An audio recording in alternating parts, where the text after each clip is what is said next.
എല്ലാവർക്കും നമസ്കാരം. ഐപ്ലസിൻ്റെ പുതിയൊരു വീഡിയോയിലേക്ക് സ്വാഗതം. അപ്പോൾ ഇന്നത്തെ ക്ലാസ്സിൽ നമ്മൾ സംസാരിക്കുന്നത് ഫിംഗർ പ്രിൻറ്റ് സെർച്ചർ. ഇത് 2021 പരീക്ഷ നടന്നതാണ്. 19 വിളിച്ചിട്ട് 21 പരീക്ഷ നടന്നതാണ്. അപ്പോൾ ആ ഒരു പരീക്ഷയ്ക്ക് ഉണ്ടാകുന്ന ചോദ്യ പേപ്പറിൻ്റെ ഡിസ്കഷനാണ് നമ്മൾ ഈ വീഡിയോയ്ക്കകത്ത് ചെയ്യുന്നത്. അപ്പോൾ ഞാൻ ഏതൊരു പാറ്റേണിലാണ് പോകുന്നത് ചോദിച്ചു കഴിഞ്ഞാൽ ഞാൻ ഒരു ഇതുമായിട്ട് ബന്ധപ്പെട്ട കാര്യങ്ങൾ പറഞ്ഞു കഴിഞ്ഞാൽ അതപ്പോൾ ഒരു ചോദ്യം പറഞ്ഞാൽ അതുമായിട്ട് ബന്ധപ്പെട്ട് കുറച്ചധികം കാര്യങ്ങൾ കൂടി പറഞ്ഞാൽ പോകുന്നത്. ഇത് തന്നെയൊന്നും ചോദിക്കില്ലല്ലോ. അപ്പോൾ നമുക്ക് ഏത് മോഡലിലാണ് ചോദിക്കുന്നതെന്ന് മനസ്സിലാക്കണം. അതുമായിട്ട് ബന്ധപ്പെട്ട് കുറച്ച് തിയറിയും അതുമായിട്ട് ബന്ധപ്പെട്ട് ഇനി ചോദിക്കാൻ സാധ്യതയുള്ള ചോദ്യങ്ങളും കൺസെപ്റ്റുകളൊക്കെ പറഞ്ഞു പോവാം കേട്ടോ. അപ്പോൾ എല്ലാവരും ഉഷാറായിട്ടിരിക്കും. നമുക്ക് ആദ്യത്തെ ചോദ്യത്തിലേക്ക് പോവാം. ഫസ്റ്റ് ചോദ്യം നോക്കൂ. Who received the Nobel price for the discovery of photo electric effect? ആർക്കാണ് ഫോട്ടോ ഇലക്ട്രിക് എഫക്റ്റിൻ്റെ പേരിൽ Nobel price, photo electric effect കണ്ടുപിടിച്ച ഡിസ്കവറിക്ക് നൊബൽ പ്രൈസ് കിട്ടിയത് അല്ലേ? എല്ലാവർക്കും അറിയാവുന്നൊരു ചോദ്യമാണ് അല്ലേ? ഫിസിക്സ് കെമിസ്ട്രി ഒക്കെ പഠിച്ചിട്ടുള്ള ഒരുവിധപ്പെട്ട എല്ലാവർക്കും അറിയാവുന്നൊരു സിമ്പിൾ ചോദ്യം അല്ലേ? ഏതാ ഉത്തരം? ആൽബർട്ട് ഐൻസ്റ്റീൻ ആണ്. ആരാണ്? Albert Einstein. അപ്പോൾ എന്താണ് ഈ ഫോട്ടോ ഇലക്ട്രിക് എഫക്റ്റ്? ലൈറ്റ് പാക്കറ്റുകൾ, ഫോട്ടോൺ എന്നാണ് നമ്മൾ വിളിക്കുന്നത്. ലൈറ്റ് ഒരു മെറ്റൽ വന്ന് വീണ് കഴിഞ്ഞാൽ മെറ്റലിൽ നിന്നും ഇലക്ട്രോണുകൾ ഇജക്റ്റ് ആവും. ഇതിനെയാണ് നമ്മൾ എന്ത് പറയുന്നത്? ഫോട്ടോ ഇലക്ട്രിക് എഫക്റ്റ് എന്ന് പറയുന്നത്. അതായത് ലൈറ്റ് വന്നൊരു മെറ്റൽ വീണ് കഴിഞ്ഞാൽ മെറ്റലിൽ ഇലക്ട്രോണുകൾ ഫ്രീ ആവുകയും അത് കണ്ടക്ഷൻ സാധ്യമാവുകയും ഒരു വൈദ്യുതി അല്ലെങ്കിൽ ഇലക്ട്രിക് ഫീൽഡ് ഉൽപ്പാദിപ്പിക്കുകയും ചെയ്യുന്ന പ്രതിഭാസത്തെയാണ് നമ്മൾ ഫോട്ടോ ഇലക്ട്രിക് എഫക്റ്റ് എന്ന് പറയുന്നത്. അത് കണ്ടുപിടിച്ചത് എന്താണ്? ആരാണ്? ആൽബർട്ട് ഐൻസ്റ്റീൻ ആണ്. സോ ഓപ്ഷൻ ബി ആണ് ഫസ്റ്റ് ചോദ്യം. അപ്പോൾ നമുക്ക് ഒരു പരീക്ഷ എഴുതാതിരിക്കുമ്പോൾ ആദ്യത്തെ ചോദ്യം തന്നെ കൃത്യമായിട്ട് ഉത്തരം കിട്ടുകയാണെങ്കിൽ നമ്മൾ വളരെ ഹാപ്പി ആവും, കുറച്ചുകൂടെ കോൺഫിഡൻ്റ് ആവും. ഫസ്റ്റ് ചോദ്യം തന്നെ കിട്ടാതിരിക്കുകയാണെങ്കിൽ നമ്മൾ അങ്ങോട്ട് പോകുന്നതോടെ നമ്മൾ കോൺഫിഡൻസ് ലെവൽ കുറയുകയും മറന്നു പോകാനുള്ള സാധ്യതയൊക്കെ വരും. അപ്പോൾ അതുകൊണ്ട് രണ്ട് കാര്യങ്ങളാണ് ഓർക്കേണ്ടത്. ഫസ്റ്റ് ചോദ്യം നല്ല ചോദ്യം കിട്ടിക്കഴിഞ്ഞാൽ വളരെ കോൺഫിഡൻ്റ് ആയിട്ട് മുന്നോട്ട് പോകണം. ഫസ്റ്റ് ചോദ്യം കിട്ടിയില്ലെങ്കിലും കുഴപ്പമില്ല. ഇത് പല വേരിയൻ്റ് ആൻസർ ABCD എന്ന് പറഞ്ഞല്ലേ വരുന്നത്. അപ്പോൾ നമ്മുടെ കിട്ടിയ ആ സെഷൻ വേറെ ആയിരിക്കും. അപ്പോൾ അതുകൊണ്ട് ആണെന്ന് വിചാരിച്ച് അടുത്ത ചോദ്യം നല്ലതായിരിക്കുന്ന ഒരു ആത്മശുഭാപ്തി വിശ്വാസത്തോടു മുന്നോട്ട് പോയാൽ നല്ല വിജയമുണ്ടാവും. അപ്പോൾ ആൽബർട്ട് ഐൻസ്റ്റീൻ ആണ് ഇതിൻ്റെ ഉത്തരം. അടുത്ത ചോദ്യത്തിലേക്ക് പോവാം. രണ്ടാമത്തെ ചോദ്യം. What is the velocity of radio wave in free space? Free സ്പേസിലെ റേഡിയോ വേവിൻ്റെ വെലോസിറ്റി എത്രയാണെന്നുള്ളതാണ്. എത്രയാണ് റേഡിയോ വേവിൻ്റെ വെലോസിറ്റി? 3 × 10⁸ മീറ്റർ/സെക്കൻഡ്. നമ്മൾ ഇലക്ട്രോ മാഗ്നറ്റിക് സ്പെക്ട്രം അല്ലെ, ഇലക്ട്രോ മാഗ്നറ്റിക് വേവിൻ്റെ സ്പെക്ട്രത്തിൽ വരുന്ന ഒരാളാണ് റേഡിയോ വേവ് എന്ന് പറയുന്നത്. EM വേവ്സ് ട്രാവൽ ചെയ്യുന്ന ലൈറ്റിൻ്റെ വെലോസിറ്റിയോട് ഒപ്പമാണ്, അല്ലെങ്കിൽ ലൈറ്റിൻ്റെ വെലോസിറ്റി തന്നെയാണ് അതിൻ്റെ വെലോസിറ്റി. സോ അതിൽ ഉൾപ്പെടുന്ന റേഡിയോ വേവിൻ്റെ വെലോസിറ്റിയും എത്ര തന്നെയാണ്? 3 × 10⁸ മീറ്റർ/സെക്കൻഡ്. അപ്പോൾ ഓപ്ഷൻ എ ആണ് ശരിയായിട്ടുള്ള ഉത്തരം. Option A. കണ്ടോ എന്ത് സിമ്പിളാണ്. അടുത്തത്. The half wave rectifier producers 80 what output power. A half wave rectifier produces 80 watt output power when an AC power of 200 watt is applied as input. What is the rectification efficiency? അപ്പോൾ ഒരു half wave rectifier നമുക്കറിയാം. എന്താണ് rectifier എന്ന് പറഞ്ഞു കഴിഞ്ഞാൽ AC-യെ DC ആയി convert ചെയ്യുന്ന സർക്യൂട്ടുകളെയാണ് നമ്മൾ റെക്ടിഫയറുകൾ എന്ന് പറയുന്നത്. നമ്മുടെ വീട്ടിൽ വരുന്ന AC ആണ്. ആ AC-യെ DC current, direct current, alternating കറണ്ടിനെ ഡയറക്റ്റ് കറണ്ടാക്കി മാറ്റുന്ന സെറ്റപ്പിനെയാണ് നമ്മൾ എന്ത് പറയുന്നത്? സർക്യൂട്ടിനെയാണ് നമ്മൾ റെക്ടിഫയർ എന്ന് പറയുന്നത്. ആ പ്രോസസ്സിന് നമ്മൾ റെക്ടിഫിക്കേഷൻ എന്നും പറയും. രണ്ട് ടൈപ്പ് റെക്ടിഫയർ നമുക്കുള്ളത്. ഹാഫ് വേവ് റെക്ടിഫയറും ഉണ്ട്, ഫുൾ വേവ് റെക്ടിഫയർ ഉണ്ട്.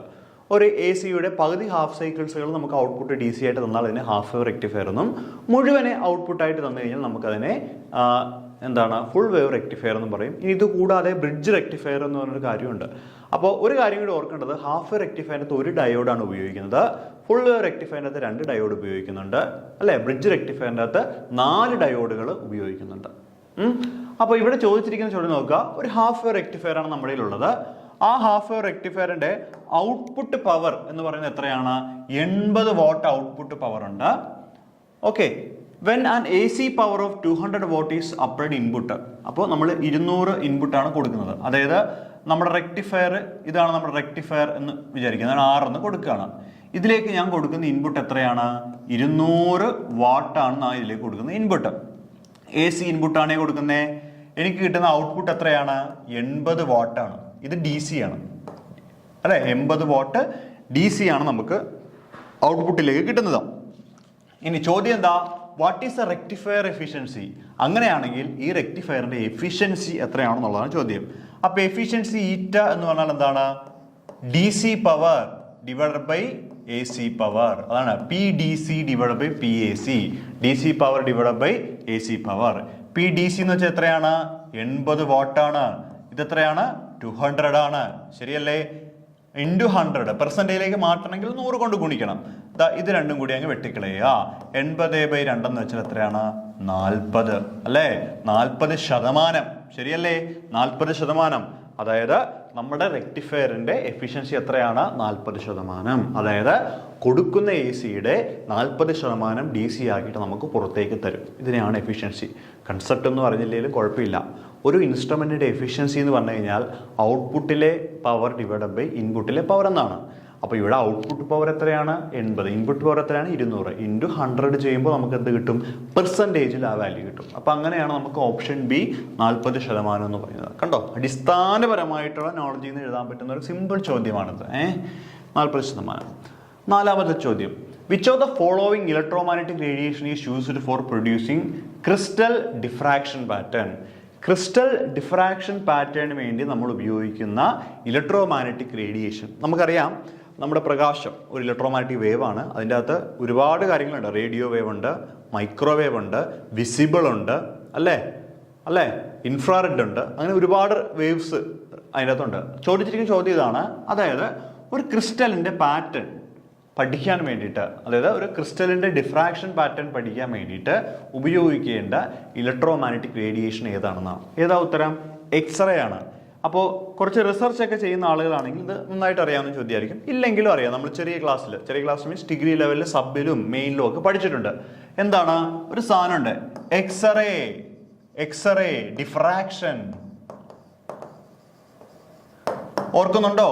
2D sin θ is equal to n lambda എന്നൊക്കെ പറഞ്ഞിട്ട് first order diffraction pattern, second order diffraction pattern എന്നൊക്കെ പറഞ്ഞിട്ട്. ഒന്നുമില്ല, സിമ്പിൾ കാര്യമാണ്. നിങ്ങൾക്ക് ഒരു മെറ്റീരിയൽ കിട്ടി, ഒരു എന്തെങ്കിലും ഒരു കാൽഷ്യമോ അങ്ങനെ എന്തെങ്കിലും ഒരു മിക്സർ കിട്ടി, ഒരു പൊടി പോലെ. ആ പൊടി എന്ത് പാർട്ടിക്കിളാണെന്ന് നിങ്ങൾക്ക് പഠിക്കണം. അപ്പോൾ നിങ്ങൾ എന്ത് ചെയ്യും? ഒരു സാധനത്തിലാക്കി ഇതിങ്ങനെ വെക്കും. എന്നിട്ട് ഇതിലേക്ക് എക്സ്റേ കടത്തി വിടും. എന്നിട്ട് ഇവിടെ ഒരു ഡിറ്റക്ടർ വെച്ചിട്ട് ഈ എക്സ്റേനെ എല്ലാം പിടിച്ചെടുക്കും. എന്നിട്ട് എക്സ്റേയിൽ കിട്ടുന്ന വാല്യൂന് നമ്മൾ സ്റ്റഡി ചെയ്യും. സ്റ്റഡി ചെയ്യുമ്പോൾ കുറേ പീക്കുകൾ കിട്ടും. അപ്പോൾ ഓരോ മെറ്റീരിയലിനും ഓരോ പീക്കുകൾ ഓൾറെഡി ഡേറ്റാ ബേസിലുണ്ട്. അപ്പോൾ കാൽഷ്യം ആണെങ്കിൽ ഇന്നടുത്ത് പീക്ക് കിട്ടും, സോഡിയം ആണെങ്കിൽ ഇന്നടുത്ത് പീക്ക് കിട്ടുമെന്നുണ്ടാവും. അപ്പോൾ നമുക്ക് ആ പീക്ക് നോക്കിയിട്ട് പറയാം നമ്മൾ ഈ വെച്ചിരിക്കുന്ന മെറ്റീരിയൽ എന്താണ്, ഇന്നതാണെന്ന് പറയാൻ പറ്റും. അതാണ് എക്സ്റേ ഡിഫ്രാക്ഷൻ എന്ന് പറയുന്നത്. X-ray diffraction. ഓക്കെ, XRD എന്ന് നമ്മൾ പറയും. XRD എന്ന് പറയും, എക്സ്റേ ഡിഫ്രാക്ഷൻ. ഓക്കെ, അപ്പോൾ ഒരു ക്രിസ്റ്റൽ സ്ട്രക്ചർ അല്ലെങ്കിൽ ക്രിസ്റ്റൽ ഡിഫ്രാക്ഷൻ പാറ്റേൺ മനസ്സിലാക്കാൻ വേണ്ടി ഉപയോഗിക്കുന്ന ഇലക്ട്രോമാഗ്നറ്റിക് റേഡിയേഷനെ പറയുന്ന പേര് എന്താണ്? എക്സ്റേസ്. എന്താണ്? എക്സ്റേസ്. അപ്പോൾ അങ്ങനെയാണെങ്കിൽ ഇവിടെ വേറെ കുറച്ച് കാര്യങ്ങളുണ്ട്. റേഡിയോ വേവ് എന്തിനു വേണ്ടിയിട്ടൊക്കെ ഉപയോഗിക്കുന്നത്? നിങ്ങളൊന്ന് നോട്ട് ചെയ്തു. കമ്മ്യൂണിക്കേഷൻ വേണ്ടിയിട്ട് ഉപയോഗിക്കുന്ന വേവാണ് റേഡിയോ വേവ് എന്ന് പറയുന്നത്. നമ്മളെല്ലാവരും ഉപയോഗിക്കുന്ന ബ്ലൂടൂത്ത് റേഡിയോ വേവ് ആണ്. അതുപോലെ വൈഫൈ ഇതാണ്. പിന്നെ ഇൻഫ്രാറെഡ് എടുത്തു കഴിഞ്ഞാൽ, ഇൻഫ്രാറെഡ് എന്ന് പറഞ്ഞു കഴിഞ്ഞാൽ റിമോട്ട് കൺട്രോൾ, നമ്മുടെ വീട്ടിലെ റിമോട്ട് കൺട്രോളിന് ഉപയോഗിക്കുന്നതാണ്. അതുപോലെ തന്നെ നൈറ്റ് വിഷൻ ഹീറ്റിംഗ്. കണ്ടോ? ഹീറ്റിംഗ്. അതായത് ഈ റിമോട്ട് എന്ന് വെച്ചാൽ നമ്മുടെ വീട്ടിലെ സാധാരണ റിമോട്ടില്ലേ, ആ റിമോട്ട് നിങ്ങൾ ഇങ്ങനെ പിടിച്ചിട്ട് ഒരു LED ഫ്രണ്ടിലാണ് ഒരു കുഞ്ഞ് വെള്ള കളർ സാധനം. അതേ റിമോട്ട് ഇങ്ങനെ നെക്കിക്കൊണ്ട് നിങ്ങൾ ക്യാമറ അതിൻ്റെ മേളിൽ വെച്ച് കഴിഞ്ഞാൽ ആ ക്യാമറയിൽ ടോർച്ച് ചെയ്യുന്നവരെ ലൈറ്റ് കാണാൻ പറ്റും. പക്ഷേ ഇൻഫ്രാറെഡ് നഗ്ന നേരത്തിനോട് കാണാൻ പറ്റില്ല. പക്ഷേ ഫോണിൽ ആ റേഡിയേഷൻസ് കാണാൻ പറ്റും. നിങ്ങൾ നോക്കിയാൽ മതി. വീട്ടിൽ റിമോട്ട് ഉണ്ടെങ്കിൽ റിമോട്ടിൽ നിൽക്കി പിടിക്കുക, ഏതെങ്കിലും കണ്ണൂസ് നിൽക്കുക, ക്യാമറ ഓണാക്കി ആ വെള്ള ടോപ്പിൻ്റെ മേലെ ഇങ്ങനെ പിടിച്ചു കഴിഞ്ഞാൽ നിങ്ങൾക്ക് വെട്ടം വരുന്നതായിട്ട് കാണാൻ പറ്റും. അപ്പോൾ റിമോട്ട് കൺട്രോൾ ഉപയോഗിക്കുന്നുണ്ട്. നൈറ്റ് വിഷൻ, നമ്മുടെ ഇവിടെയൊക്കെ തിയേറ്ററിലൊക്കെ ഇരിക്കുന്ന ക്യാമറ, ഉള്ളിലിരിക്കുന്ന ക്യാമറ ഇരുട്ടത്തും കാണും. അതാണ് നൈറ്റ് വിഷൻ ക്യാമറ എന്ന് പറയുന്നത്. കാരണം ആ വെട്ടം അടിക്കുന്നുണ്ട്, പക്ഷെ ആ വെട്ടം നമുക്ക് കാണാൻ പറ്റില്ല. പക്ഷെ അത് ആർക്ക് കാണാൻ പറ്റും? ക്യാമറയ്ക്ക് കാണാൻ പറ്റും. ഇനി എന്താണ്? ഹീറ്റിങ്ങിന് വേണ്ടിയിട്ട് ഉപയോഗിക്കുന്നുണ്ട്. അപ്പോൾ അതൊക്കെ അതിൻ്റെ കുറച്ച് കാര്യങ്ങളാണ്, ഇൻഫ്രാറെഡിൻ്റെ കാര്യങ്ങളാണ്. ഓക്കെ, ക്ലിയർ അല്ലേ? അപ്പോൾ നമ്മൾ ഉത്തരം എക്സ്റേ ആണ് കേട്ടോ. ഇനി അഞ്ചാമത്തെ ചോദ്യം. The self-destruction of an unstabilized transistor by thermal runaway is caused by, option C ആണ് ഉത്തരം. എന്താണ്? Collector current. അപ്പോൾ എന്താണ് ഒരു തെർമൽ റൺവേ എന്ന് ഞാൻ പറഞ്ഞുതരാം. തെർമൽ റൺവേ, അപ്പോൾ ഇവിടെ നമ്മൾ തെർമൽ റൺവേ എന്താണെന്ന് നോക്കണം. അപ്പോൾ നിങ്ങളൊന്ന് എഴുതി വെച്ചോളൂ, എന്താണ് ഈ thermal runaway? Thermal runaway in a transistor. So thermal TR എന്ന് എഴുതാണ്. Thermal runaway in a transistor. Transistor is a self reinforcing process where an increase in temperature leads to further increase in temperature causing overheat of transistor.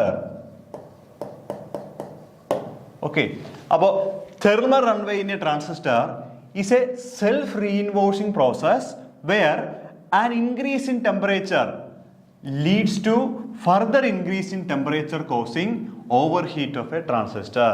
അപ്പോൾ എന്താണ് ഈ ട്രാൻസിസ്റ്ററിൻ്റെ thermal runaway എന്ന് പറഞ്ഞു കഴിഞ്ഞാൽ, നമ്മളൊരു transistor എടുത്തു കഴിഞ്ഞാൽ ആ ട്രാൻസിസ്റ്ററിലെ കറണ്ട് കൂടുന്നതിന് കറസ്പോണ്ടിങ് ആയിട്ട് അവിടുത്തെ ടെമ്പറേച്ചർ കൂടുകയും ആ ടെമ്പറേച്ചർ വീണ്ടും ഫീഡ്ബാക്ക് ചെയ്ത് വീണ്ടും ടെമ്പറേച്ചർ കൂട്ടും ഈ ട്രാൻസിസ്റ്ററിൻ്റെ. ഓക്കെ, അപ്പോൾ അതിൻ്റെ ഫലമായിട്ട് ട്രാൻസിസ്റ്റർ ഓവർ ഹീറ്റ് ചെയ്യുകയും ആ ട്രാൻസിസ്റ്റർ നശിച്ചു പോവുകയും ചെയ്യും. ചുരുക്കി പറഞ്ഞാൽ ഇത്രയേ ഉള്ളൂ, ഓവർ ഹീറ്റ് ചെയ്യുന്നതുകൊണ്ട് ട്രാൻസിസ്റ്റർ നശിച്ചു പോകുന്നു. ഇതാണ് തെർമൽ റൺവേ എന്ന് പറയുന്നത്. ഓക്കെ, നമ്മൾ കറണ്ടൊക്കെ ഫീഡ്ബാക്ക് ചെയ്യുന്ന പോലെ ടെമ്പറേച്ചർ ഫീഡ്ബാക്ക് ചെയ്തിട്ട് ടെമ്പറേച്ചർ ഓവർ ഹീറ്റ് ചെയ്ത് ഫെയിൽ ആവുന്നതാണ് തെർമൽ റൺവേ എന്ന് പറയുന്നത്.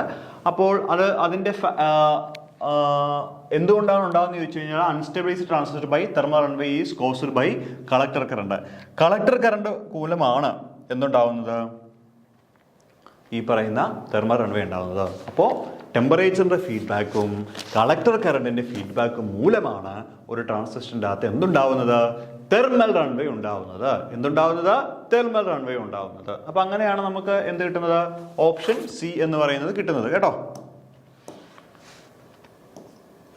അടുത്തത്, oscillator in an electronic circuit is used for energy conversion, energy production, energy destruction, no effect. അപ്പോൾ ഓസിലേറ്ററുമായിട്ട് ബന്ധപ്പെട്ടിട്ടുള്ള ചോദ്യമാണ്. ഇതിൻ്റെ ഉത്തരം എന്ന് പറഞ്ഞു കഴിഞ്ഞാൽ എനർജി കൺവേർഷൻ ആണ്. അപ്പോൾ എന്താണ് ഒരു ഓസിലേറ്റർ എന്ന് നമ്മൾ കൃത്യമായിട്ടൊന്ന് മനസ്സിലാക്കി വെക്കണം. ഓസിലേറ്റർ എന്ന് പറഞ്ഞു കഴിഞ്ഞാൽ വേണമെങ്കിൽ നമുക്കൊന്ന് എഴുതി കാണിച്ചു തരാം. നിങ്ങൾ ആ ഡെഫിനിഷൻ പ്രധാനമായിട്ട് 2-3 ഡെഫിനിഷൻസിൻ്റെ അടുത്ത് പറയുന്നുണ്ട്. So it is A circuit. It is A circuit, CARCUIT, circuit which convert DC energy into AC energy. Okay, ഒരു ഡെഫിനിഷൻ നമുക്ക് അങ്ങനെ എഴുതാം. And it is an unstable amplifier. ഒരെണ്ണം കൂടി, it is a circuit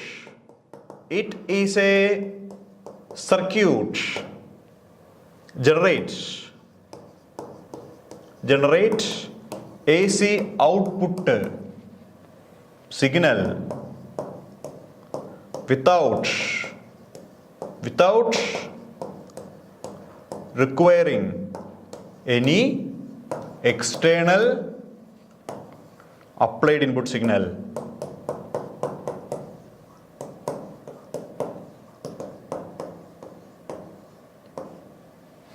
നോക്കൂ, ഈ ഓസിലേറ്റർ എന്ന് ചോദിച്ചു കഴിഞ്ഞാൽ അതിന് പല പർപ്പസുകൾ നമുക്ക് പറയാൻ പറ്റും.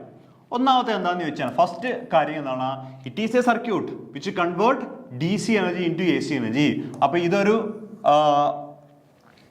ഓസിലേറ്റർ ആണെങ്കിൽ നമ്മൾ ഒരു DC എനർജിയിലേക്ക് കൊടുത്തു കഴിഞ്ഞാൽ നമുക്ക് ഔട്ട്പുട്ടിൽ തരുന്നത് എന്തായിരിക്കും? AC ആയിരിക്കും. അപ്പോൾ ഇൻപുട്ട് DC-യും ഔട്ട്പുട്ട് എന്തായിരിക്കും? AC-യും ആയിരിക്കും അല്ലേ? It is A circuit which convert DC energy into AC energy. അതാണ് ഒന്നാമത്തെ സ്റ്റേറ്റ്മെന്റ്. ഓക്കെ, രണ്ടാമത്തെ എന്താ? It is an unstable amplifier. ഇതൊരു അൺസ്റ്റേബിൾ ആംപ്ലിഫയർ ആയിട്ട് നമുക്ക് ഉപയോഗിക്കാനായിട്ട് പറ്റും. ഓക്കെ, ഇനി എ സിയെ ഡി സി ആക്കുന്ന ഇൻസ്ട്രുമെന്റ് ആണ്, സർക്യൂട്ടാണ് ഏത്, റെക്ടിഫയർ. ഇവിടെ എന്താണ്, ഡി സി എ സി ആക്കിയാണ് മാറ്റുന്നത്, ഓസിലേറ്റർ. കേട്ടോ. ഇനി മൂന്നാമത്തെ സ്റ്റേറ്റ്മെന്റ് നോക്കിക്കോളൂ. It is A circuit generate A C output. A C output നമുക്ക് തരും without requiring any external applied input signal. അതായത് ഇൻപുട്ടിലെ സിഗ്നൽ കൊടുക്കാതെ തന്നെ ഔട്ട്പുട്ടിൽ നമുക്ക് എന്ത് തരുന്നു, ഒരു എ സി തരികയാണെങ്കിൽ അതിനെ നമുക്ക് എന്ത് പറയാം, ഓസിലേറ്റർ എന്ന് പറയാം. അപ്പോൾ ഓസിലേറ്റർ എന്ന് പറഞ്ഞു കഴിഞ്ഞാൽ ഒരു എനർജി കൺവേർട്ടർ ആണ്. എന്ത് എനർജി, ഡി സി എനർജിയെ എ സി എനർജി ആയിട്ട് അത് കൺവേർട്ട് ചെയ്യും. അൺസ്റ്റേബിൾ ആംപ്ലിഫയർ ആണ്. ഇൻപുട്ട് ഇല്ലാതെ തന്നെ ഔട്ട്പുട്ട് തരാൻ പറ്റുന്ന ഒരു സർക്യൂട്ടാണ്. ഇനി മറ്റൊരു കാര്യം അറിഞ്ഞിരിക്കേണ്ടത്, ഒരു സർക്യൂട്ട് എടുത്തു കഴിഞ്ഞാൽ, ഒരു ഓസിലേറ്റർ സർക്യൂട്ട് എടുത്തു കഴിഞ്ഞാൽ, ഓസിലേറ്റർ സർക്യൂട്ടിലെ പ്രധാനപ്പെട്ട രണ്ട് കമ്പോണന്റുകൾ എന്ന് പറഞ്ഞു കഴിഞ്ഞാൽ, ഒന്ന് ഇൻഡക്ടറും മറ്റൊന്ന് എന്താണ്, റെസിസ്റ്ററുമാണ്. എന്താണ്, ഇൻഡക്ടറും റെസിസ്റ്ററും. ഇതിനെ എൽ എന്ന് കാണിക്കും, പിന്നെ സി എന്ന് കാണിക്കും. അതായത് എൽ സി സർക്യൂട്ടാണ് ഇൻഡക്ടറിലെ പ്രധാനപ്പെട്ട ഭാഗം. എന്താണ് ഒരു ഓസിലേറ്ററിലെ ഹൃദയഭാഗം എന്ന് ചോദിച്ചു കഴിഞ്ഞാൽ എന്താണ്, ഒരു എൽ സി സർക്യൂട്ടാണ്. ആ എൽ സി സർക്യൂട്ട് നമ്മൾ പേര് വിളിക്കും, എന്താണെന്ന് അറിയോ, tank, TANK, tank circuit, TANK, tank circuit എന്ന് വിളിക്കും എൽ സി സർക്യൂട്ടിനെ. പിടികിട്ടിയോ? അപ്പോൾ എൽ സി സർക്യൂട്ട് എന്ന് പറഞ്ഞു കഴിഞ്ഞാൽ എന്താണ്, L C circuit is A tank circuit used in എന്താണ്, യൂസ്ഡ് ഇൻ ഓസിലേറ്റർ. ഓക്കെ.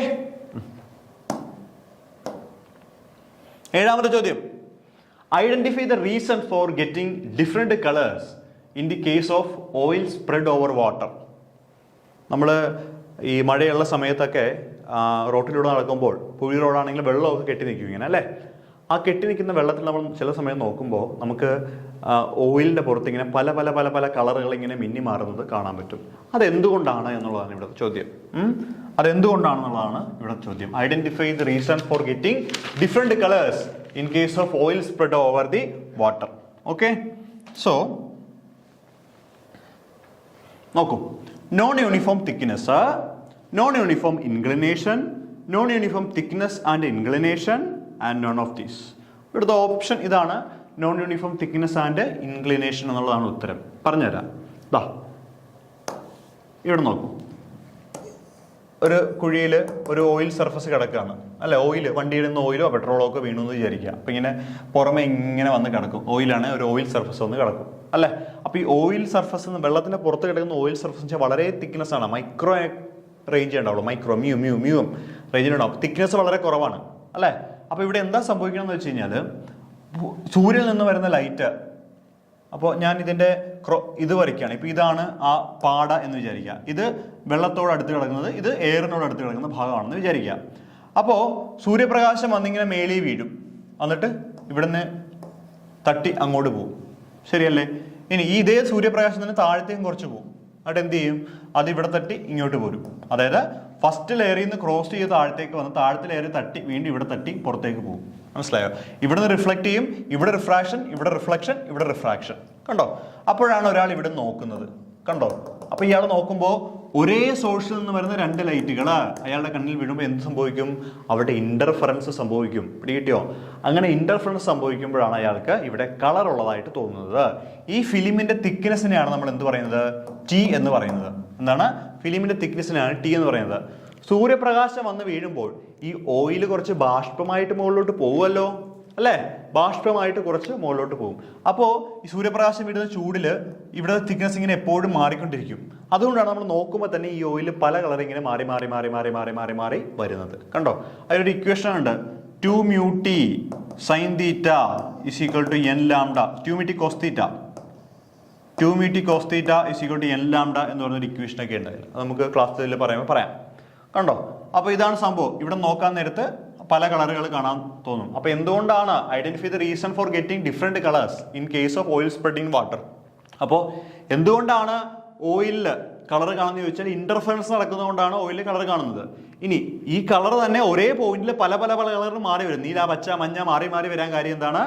ഈ വന്നു വീഴുന്ന ലൈറ്റിന്റെ ചരിവ് എങ്ങനെ ഇരിക്കും എന്നുള്ളതും അതുപോലെ ഇതിന്റെ തിക്നെസ് എങ്ങനെ ഇരിക്കുന്നു എന്നുള്ളതും അതിന് ഡിപ്പെൻഡ് ചെയ്യുന്ന രണ്ട് ഫാക്ടറുകളാണ്. അതാണ് non uniform thickness and inclination. ചരിവും അതോടൊപ്പം തന്നെ നോൺ യൂണിഫോം തിക്നെസ് ആണ് ഇതിന് ഡിപ്പെൻഡ് ചെയ്യുന്ന ഫാക്ടേഴ്സ്. ഒരേ പോയിന്റിൽ തന്നെ ഡിഫറെന്റ് കളറുകൾ ഓയിൽ ഫിലിമിൽ കാണാനുള്ള റീസൺ.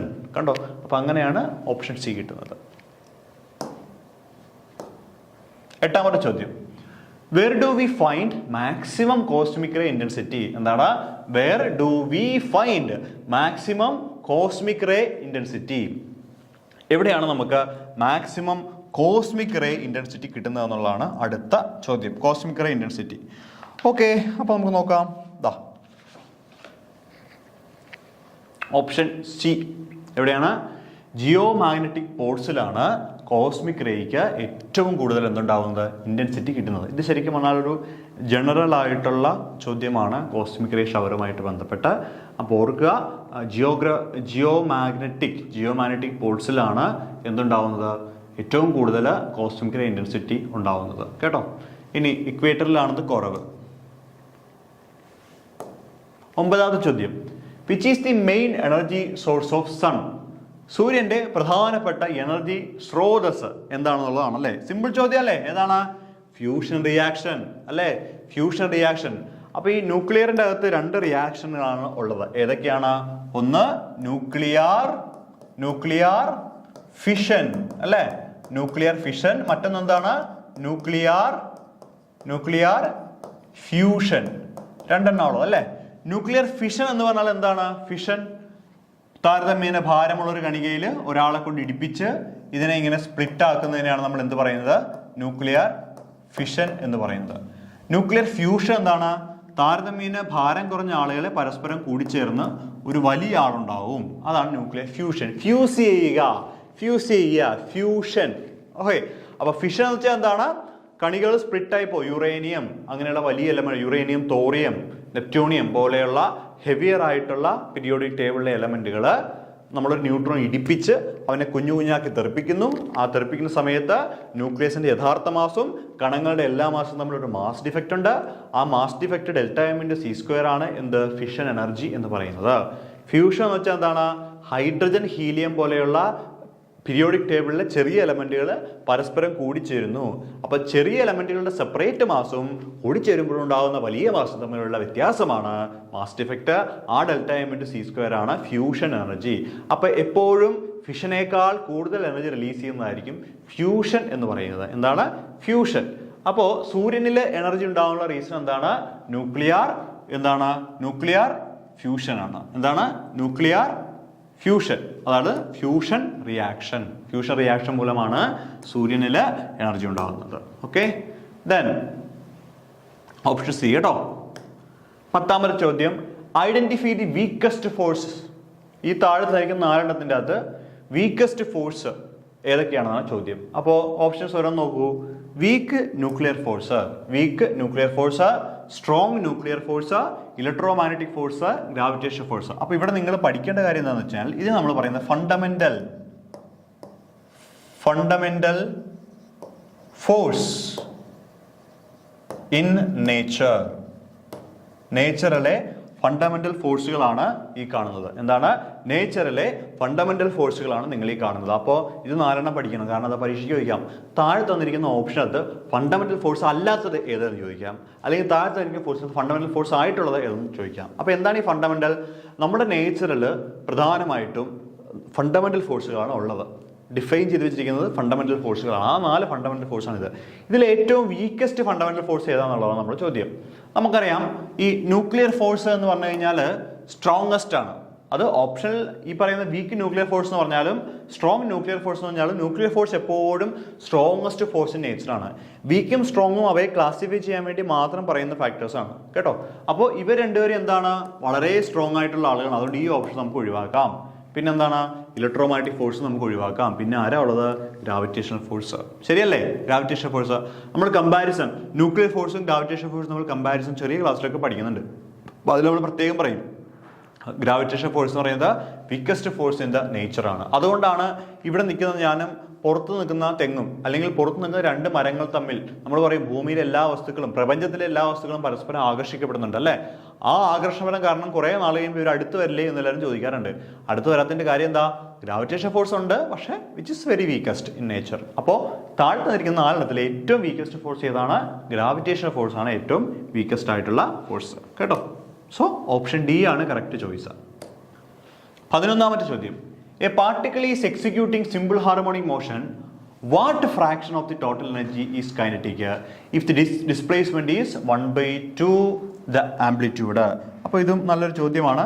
നമുക്ക് +1 ഭാഗത്ത് നിന്ന് വരുന്ന ഒരു പോർഷൻ അറിയാമെങ്കിൽ വളരെ ഈസി ആയിട്ട് ചെയ്യാൻ പറ്റുന്ന ഒരു പ്രോബ്ലം ആണ്. അപ്പോൾ ഇവിടെ കൈനറ്റിക് എനർജിയുടെ ഒരു ഇക്വേഷൻ ഉണ്ട്. Kinetic energy KE is equal to ½ m² a² - x² എന്ന് പറഞ്ഞൊരു ബേസിക് ആയിട്ടുള്ള ഇക്വേഷൻ ഇതിൻ്റെ അകത്തുണ്ട്. ബേസിക് ഇക്വേഷൻ ആണ്. ഓക്കെ, അപ്പോൾ ഇവിടെ നമ്മളോട് പറഞ്ഞിരിക്കുന്നത് എന്താ?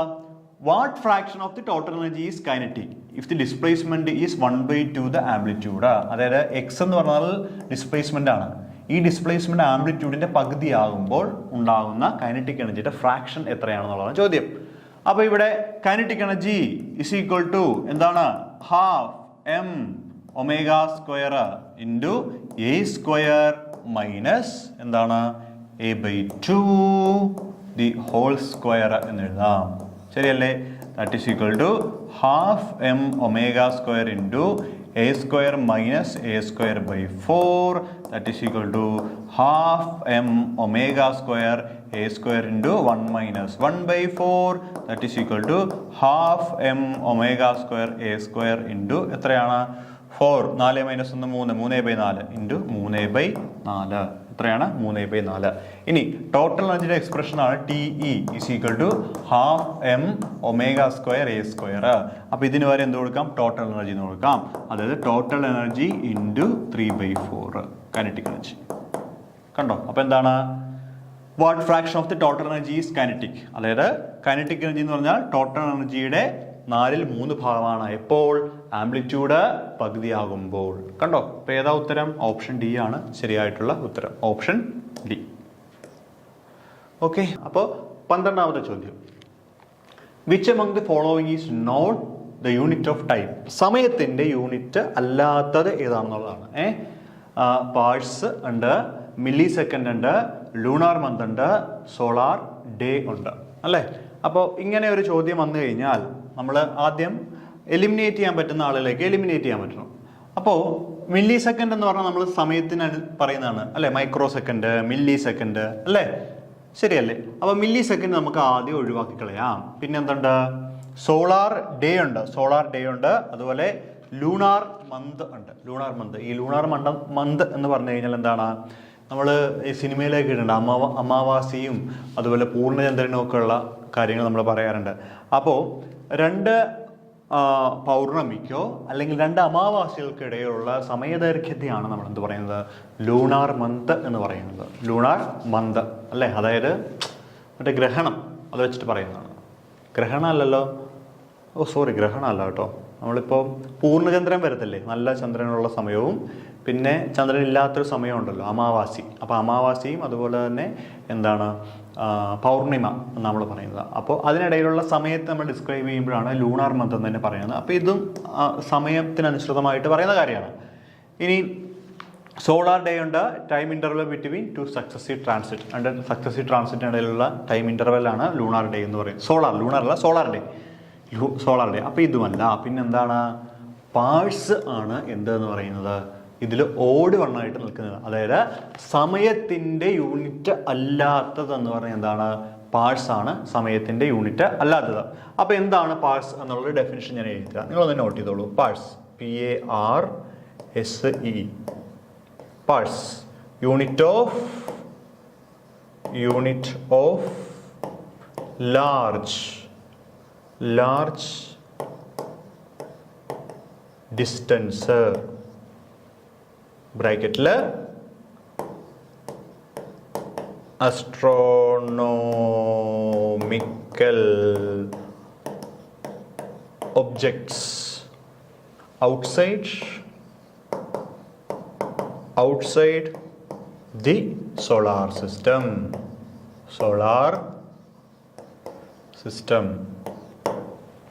അല്ലേ? ഓക്കെ, അപ്പോൾ പാഴ്സ് എന്ന് വെച്ച് കഴിഞ്ഞാൽ വളരെ ലാർജ് ആയിട്ടുള്ള ഡിസ്റ്റൻസുകൾ മെഷർ ചെയ്യാൻ ഉപയോഗിക്കുന്ന യൂണിറ്റിനാണ് നമ്മൾ പാഴ്സ് എന്ന് പറയുന്നത്. പാഴ്സ്, അതായത് ഡിസ്റ്റൻസിന്റെ ഒരു മെഷറാണ് എന്തെന്ന് പറയുന്നത്, പാഴ്സ് എന്ന് പറയുന്നത്. ഓക്കെ, അപ്പൊ അതുകൊണ്ടാണ് 12ാമത്തെ ചോദ്യത്തിന് ഉത്തരം എന്ത് കിട്ടുന്നത്, പാഴ്സ്. ചോദ്യം ശ്രദ്ധിച്ചു നോക്കാം. Which one of the following is not the unit of time എന്നാണ് പറയുന്നത്. അതാണ് not the unit of time. ചില ആളുകൾ പെട്ടെന്ന് കയറിയിട്ട് എന്ത് വെക്കും, മില്ലി സെക്കൻഡ് എന്ന് കൊടുക്കും. കാരണം ഇവര് യൂണിറ്റ് ഓഫ് ടൈം മാത്രമേ കാണുള്ളൂ, ഈ നോട്ട് അവിടെ കാണത്തില്ല. അപ്പൊ അതൊക്കെ ശ്രദ്ധിക്കണ്ടേ, ശ്രദ്ധിക്കണം. അപ്പോൾ എന്താണ്, പാഴ്സ് ആണ് ഇതിന്റെ ശരിയായിട്ടുള്ള ഉത്തരം. ഓക്കെ, അടുത്ത ചോദ്യത്തിലേക്ക് വരാം. ഇതാ, which among the following is not the unit of time? അത് നമ്മളവിടെ പറഞ്ഞാണല്ലോ. Which factor determines the difference between isothermal and adiabatic elasticity? Isothermal elasticity അതുപോലെ അഡയബാറ്റിക് ഇലാസ്റ്റിസിറ്റി തമ്മിലുള്ള ഡിഫറൻസ് പറയുന്നത് താഴെ തന്നിരിക്കുന്ന ഏത് ഫാക്ടറാണ്? Ratio of velocities. അപ്പോൾ നമുക്ക് ഓരോന്നിനെ ഒഴിവാക്കി കളയാം. ഇവിടെ ഐസോതെർമലും അഡയബാറ്റിക്കും പറയുമ്പോൾ അവിടെ വെലോസിറ്റി എന്ന് പറഞ്ഞൊരു കാര്യം നമ്മൾ പറയുന്നില്ല. എവിടെയെങ്കിലും പറയുന്നുണ്ട്? തെർമോഡൈനാമിക്സിൽ പറയുന്നുണ്ട്, നമ്മൾ RMS വാല്യൂ ഓഫ് ഗ്യാസ് എന്നൊക്കെ പറഞ്ഞിട്ട് കണ്ടുപിടിക്കുന്നത്. അതർവൈസ് നമ്മൾ അവിടെ എങ്ങും പറയുന്നില്ല. അപ്പോൾ റേഷ്യോ വെലോസിറ്റീസ് എന്തായാലും അല്ല. പിന്നെന്താണ്? റേഷ്യോ ഡെൻസിറ്റീസ് വരാം, റേഷ്യോ സ്പെസിഫിക് ഹീറ്റ് വരാം, റേഷ്യോ പ്രഷർ വരാം. അപ്പോൾ ഉത്തരം എന്താ? Ratio specific heat. നമ്മൾ ഗാമ എന്നൊക്കെ പറഞ്ഞിട്ട് റെപ്രസെൻ്റ് ചെയ്യില്ലേ, CP/CV, സ്പെസിഫിക് ഹീറ്റ് കപ്പാസിറ്റിയുടെ റേഷ്യോ. അതാണ് എന്ത് പറയുന്നത്? The factor determine the difference between isothermal and adiabatic elasticity. Okay, അപ്പോൾ ഏതാ ഉത്തരം? ഓപ്ഷൻ C ആണ് അതിന് കറക്റ്റ് ആയിട്ടുള്ള ഉത്തരം. ഇതൊക്കെ ശരിക്കും ഡയറക്റ്റ് ചോദ്യമാണ്.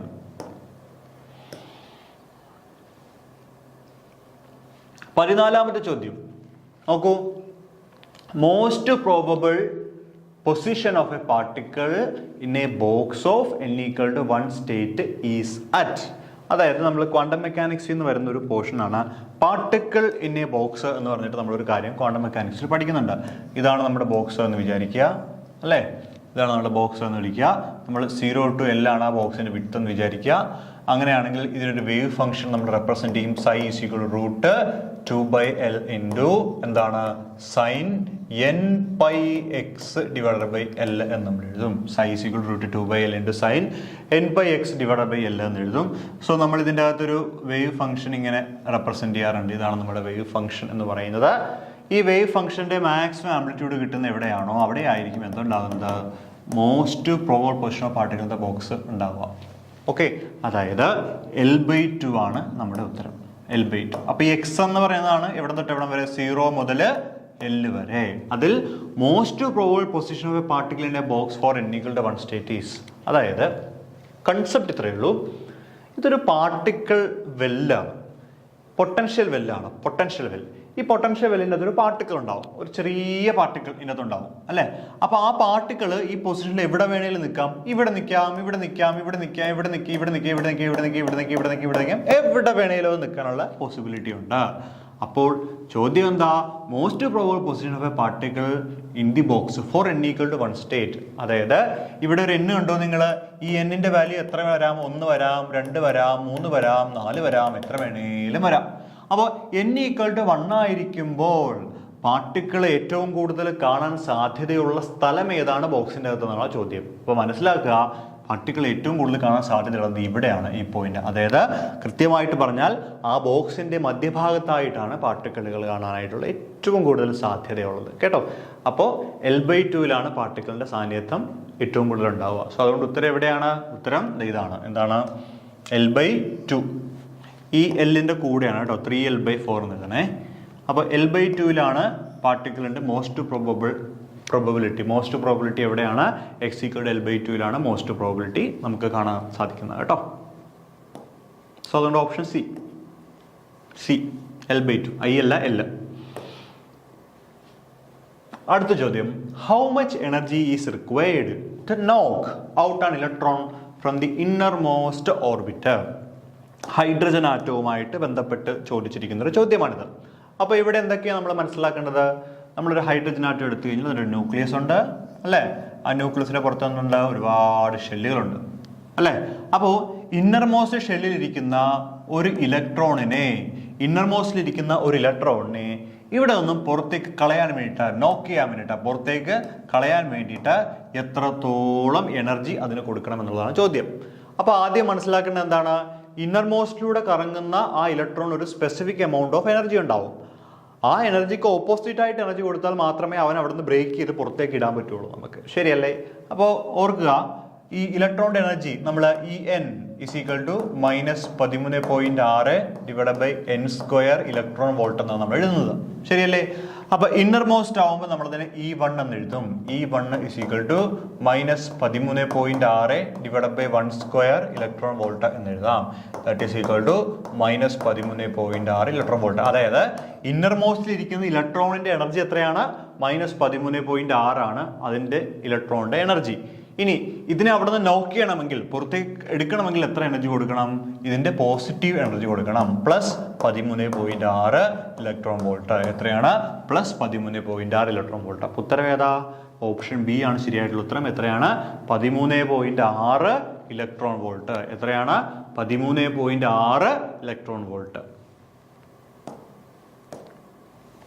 കണ്ടോ? Option B. അടുത്ത ചോദ്യം 16ാമത്തെ ചോദ്യമാണ് നമ്മൾ ചെയ്യുന്നത്.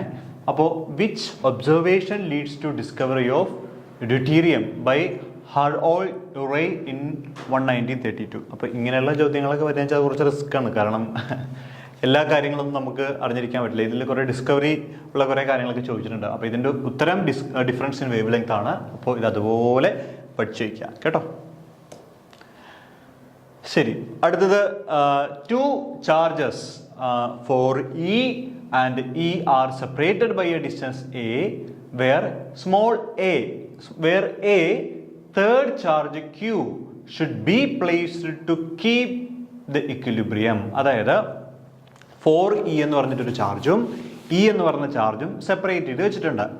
A എന്ന അകലം വെച്ചിട്ടാണ് ഇവരെ സെപ്പറേറ്റ് ചെയ്തിരിക്കുന്നത്. അങ്ങനെയാണെങ്കിൽ ഒരു തേർഡ് ചാർജ് Q നടുക്കൊണ്ട് വെച്ച് കഴിഞ്ഞാൽ ഇക്വിലിബ്രിയം സാധിക്കുന്നത്, അതായത് അങ്ങോട്ടോ ഇങ്ങോട്ടോ വലിവോ തള്ളോ ഒന്നും ഇല്ലാതെ അവിടുത്തെ ടോട്ടൽ എഫക്റ്റീവ് ഫോഴ്സ് വാല്യൂ 0 ആകുന്ന പോയിന്റിനെയാണ് നമ്മൾ ഇക്വിലിബ്രിയം പോയിന്റ് എന്ന് പറയുന്നത് കേട്ടോ.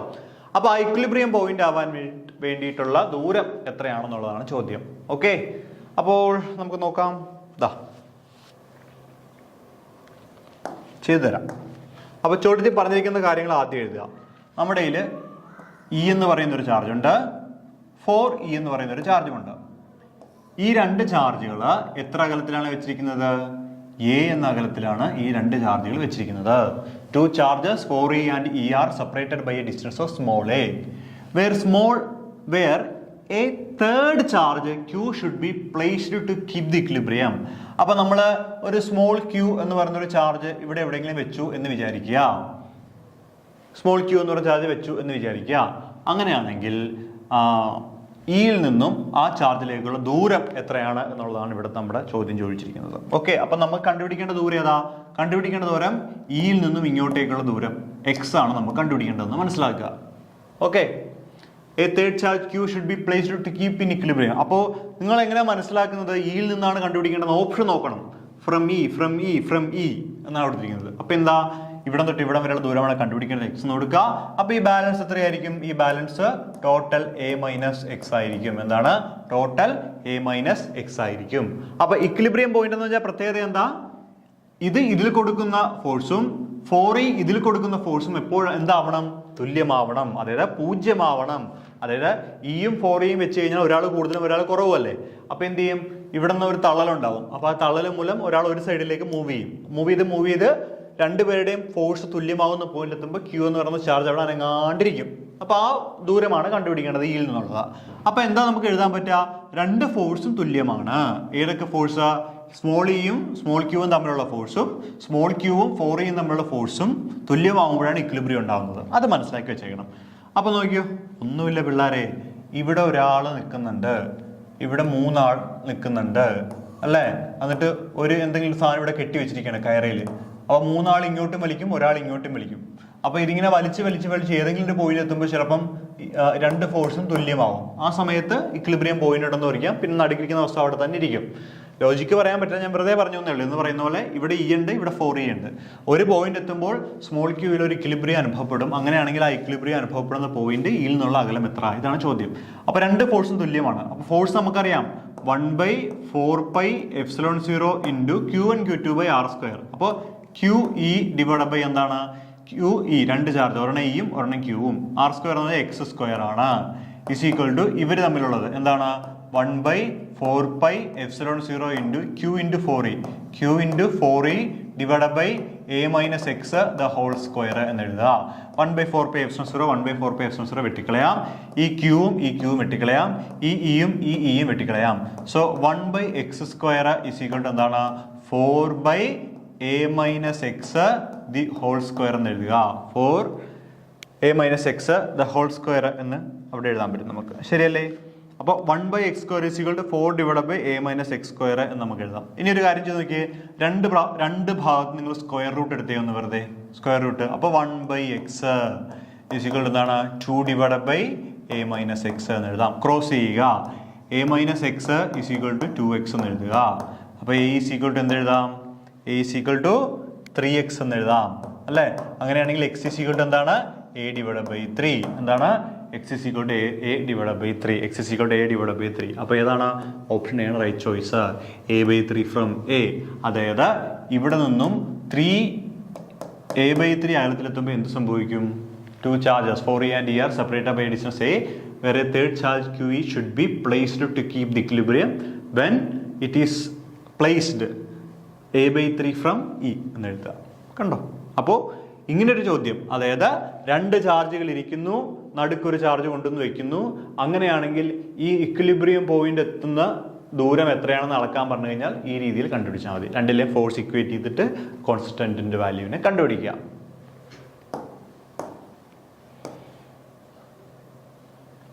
പതിനെട്ടാമത്തെ ചോദ്യം, identify the quark having greatest rest mass. ഏറ്റവും കൂടുതൽ റെസ്റ്റ് മാസ് ഉള്ള ക്വാർക്കിനെ ഐഡന്റിഫൈ ചെയ്യാനാണ് പറഞ്ഞിരിക്കുന്നത്. അപ്പം ഞാൻ നിങ്ങൾക്ക് കുറച്ച് ക്വാർക്കുകളുടെ ഭാരം ഒന്ന് എഴുതിത്തരാം. ദാ up quark 2.2 mega electron volt per c². കിലോഗ്രാമിലൊന്നും അല്ല കേട്ടോ പറയുന്നത്. ഡൗൺ ക്വാർക്ക് ആണെങ്കിൽ, അപ്പോൾ ക്വാർക്ക് എന്താണെന്നൊക്കെ ഞാൻ പറഞ്ഞുതരാം. 4.7 mega electron volt per c². അടുത്ത എന്താണ്? സ്ട്രേഞ്ച് ക്വാർക്ക് ആണെങ്കിൽ 95 mega electron volt per c². Bottom ആണെങ്കിൽ 4.1 giga electron volt per c². Okay. Up down top quark ആണെങ്കിൽ 173 giga electron volt per c². Charm quark ആണെങ്കിൽ 1.27 giga electron volt per c². അപ്പോൾ up down strange bottom top quark. സംഭവം എന്താണെന്ന് വെച്ച് കഴിഞ്ഞാൽ ഞാൻ പറയാം. എന്താണ് ഈ ക്വാർക്ക്? ക്വാർക്ക് എന്ന് വെച്ച് കഴിഞ്ഞാൽ they are the basic building blocks of particles. നമ്മളിപ്പോൾ ഒരു ആറ്റം എടുക്കാം, മോളിക്യൂൾസ്, പിന്നെ ആറ്റത്തിൻ്റെ അകത്ത് ന്യൂക്ലിയസ് ഉണ്ട്, പിന്നെ ന്യൂക്ലിയസിൻ്റെ അകത്ത് ന്യൂട്രോണും പ്രോട്ടോണും ഉണ്ട്.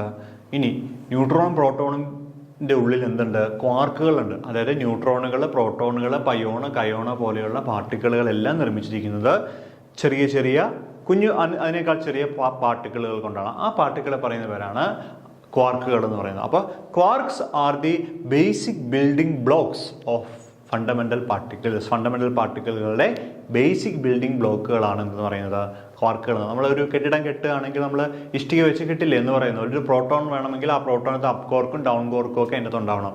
ഒരു ന്യൂട്രോൺ എടുക്കുകയാണെങ്കിൽ ആ ന്യൂട്രോൺ നിർമ്മിച്ചിരിക്കുന്ന അപ്പ് കോർക്ക് ഡൗൺ കോർക്ക് കൊണ്ടാണ് എന്ന് പറയുന്ന പോലെ പല ടൈപ്പ് ക്വാർക്ക് ഉണ്ട്. Up, down, strange, charm, beauty, അങ്ങനെ പല പല പല പല പല ടൈപ്പ് ക്വാർക്കുകൾ നമുക്ക് അവൈലബിൾ ആണ്. അപ്പോൾ ചോദ്യം എന്താ? Identify the quark having greatest rest mass. ഏറ്റവും കൂടുതൽ റെസ്റ്റ് മാസ് ഉള്ള ക്വാർക്ക് ഏതാണെന്നുള്ളതാണ് ചോദ്യം അല്ലേ? അപ്പോൾ നമുക്ക് ഓരോന്ന് നോക്കാം. അപ്പ് കോർക്ക് എടുത്തു കഴിഞ്ഞാൽ നമ്മുടെ ഇവിടെ അപ്പ് കോർക്ക് ആണെങ്കിൽ എത്രയാണ്? 2.2 മെഗാ ഇലക്ട്രോൺ വോൾട്ട് ആണ്. ഡൗൺ കോർക്ക് എടുക്കുക. ഡൗൺ കോർക്ക് ആണെങ്കിൽ 4.7 മെഗാ ഇലക്ട്രോൺ വോൾട്ട് ആണ്. സ്ട്രേഞ്ച് കോർക്ക് സ്ട്രേഞ്ച് കോർക്ക് ആണെങ്കിൽ 95 മെഗാ ഇലക്ട്രോൺ വോൾട്ട് ആണ്. അപ്പോൾ 95 മെഗാ ഇലക്ട്രോൺ വോൾട്ട് ആണ് ഈ മൂന്നെണ്ണത്തിൽ കൂടുതൽ. ബോട്ടം എടുത്തു കഴിഞ്ഞാൽ 4.1 ജിഗാ ഇലക്ട്രോൺ വോൾട്ട് ആണ് അല്ലെ, മെഗായേക്കാൾ കൂടുതലാണ് ജിഗാ. അപ്പോൾ ആരാണ് വലുത്? ബോട്ടമാണ് വലുത്. അതായത് ക്വാർക്കുകൾ എടുത്തു കഴിഞ്ഞാൽ ആ ക്വാർക്കുകളിലെ ഈ 4 ഓപ്ഷൻ്റെ അകത്ത് ഗ്രേറ്റസ്റ്റ് റെസ്റ്റ് മാസ് ഉള്ള ആരാണ്? ബോട്ടമാണ്. നിങ്ങൾ ടോപ്പ് എടുക്കുകയാണെങ്കിൽ അതിന് 173 giga electron volt per C square ഉണ്ട്. ചാം എടുക്കുകയാണെങ്കിൽ 1.27 giga electron volt per C സ്ക്വയറും ഉണ്ട്. കണ്ടോ? അപ്പോൾ നമ്മുടെ ഓപ്ഷൻ്റെ അകത്ത് ബോട്ടത്തിനാണ് ഏറ്റവും കൂടുതൽ എന്ത് റെസ്റ്റ് മാസ് എനർജി ഉള്ളത് കേട്ടോ, അല്ലെങ്കിൽ റെസ്റ്റ് മാസ് ഉള്ളത്. ഓക്കെ, കാരണം എനർജിയും മാസും നമ്മൾ മാസ് എനർജി ഇക്വലൻസ് പറയാറുണ്ട്, അതുപോലെയാണ് കേട്ടോ. Okay,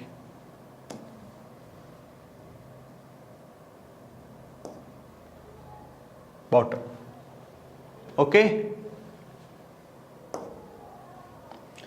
which among the following is a 3 level laser? താഴെ തന്നിരിക്കുന്നതിൽ ഏതാണ് 3 level laser എന്നാണ് ചോദ്യം. എന്താണ് താഴെ തന്നിരിക്കുന്നതിൽ ഏതാണ് 3 level laser എന്നാണ് നമ്മുടെ ചോദ്യം.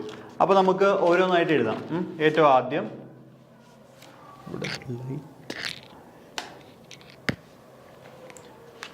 നമുക്ക് ഓരോന്നായിട്ട് എഴുതാം. Helium neon laser HENE laser ആണെങ്കിൽ അതിന് 2 ലെവൽ ലേസർ എന്നാണ് പറയുന്നത്. നമ്മൾ എത്രയാണ്? 2 level laser. Ruby laser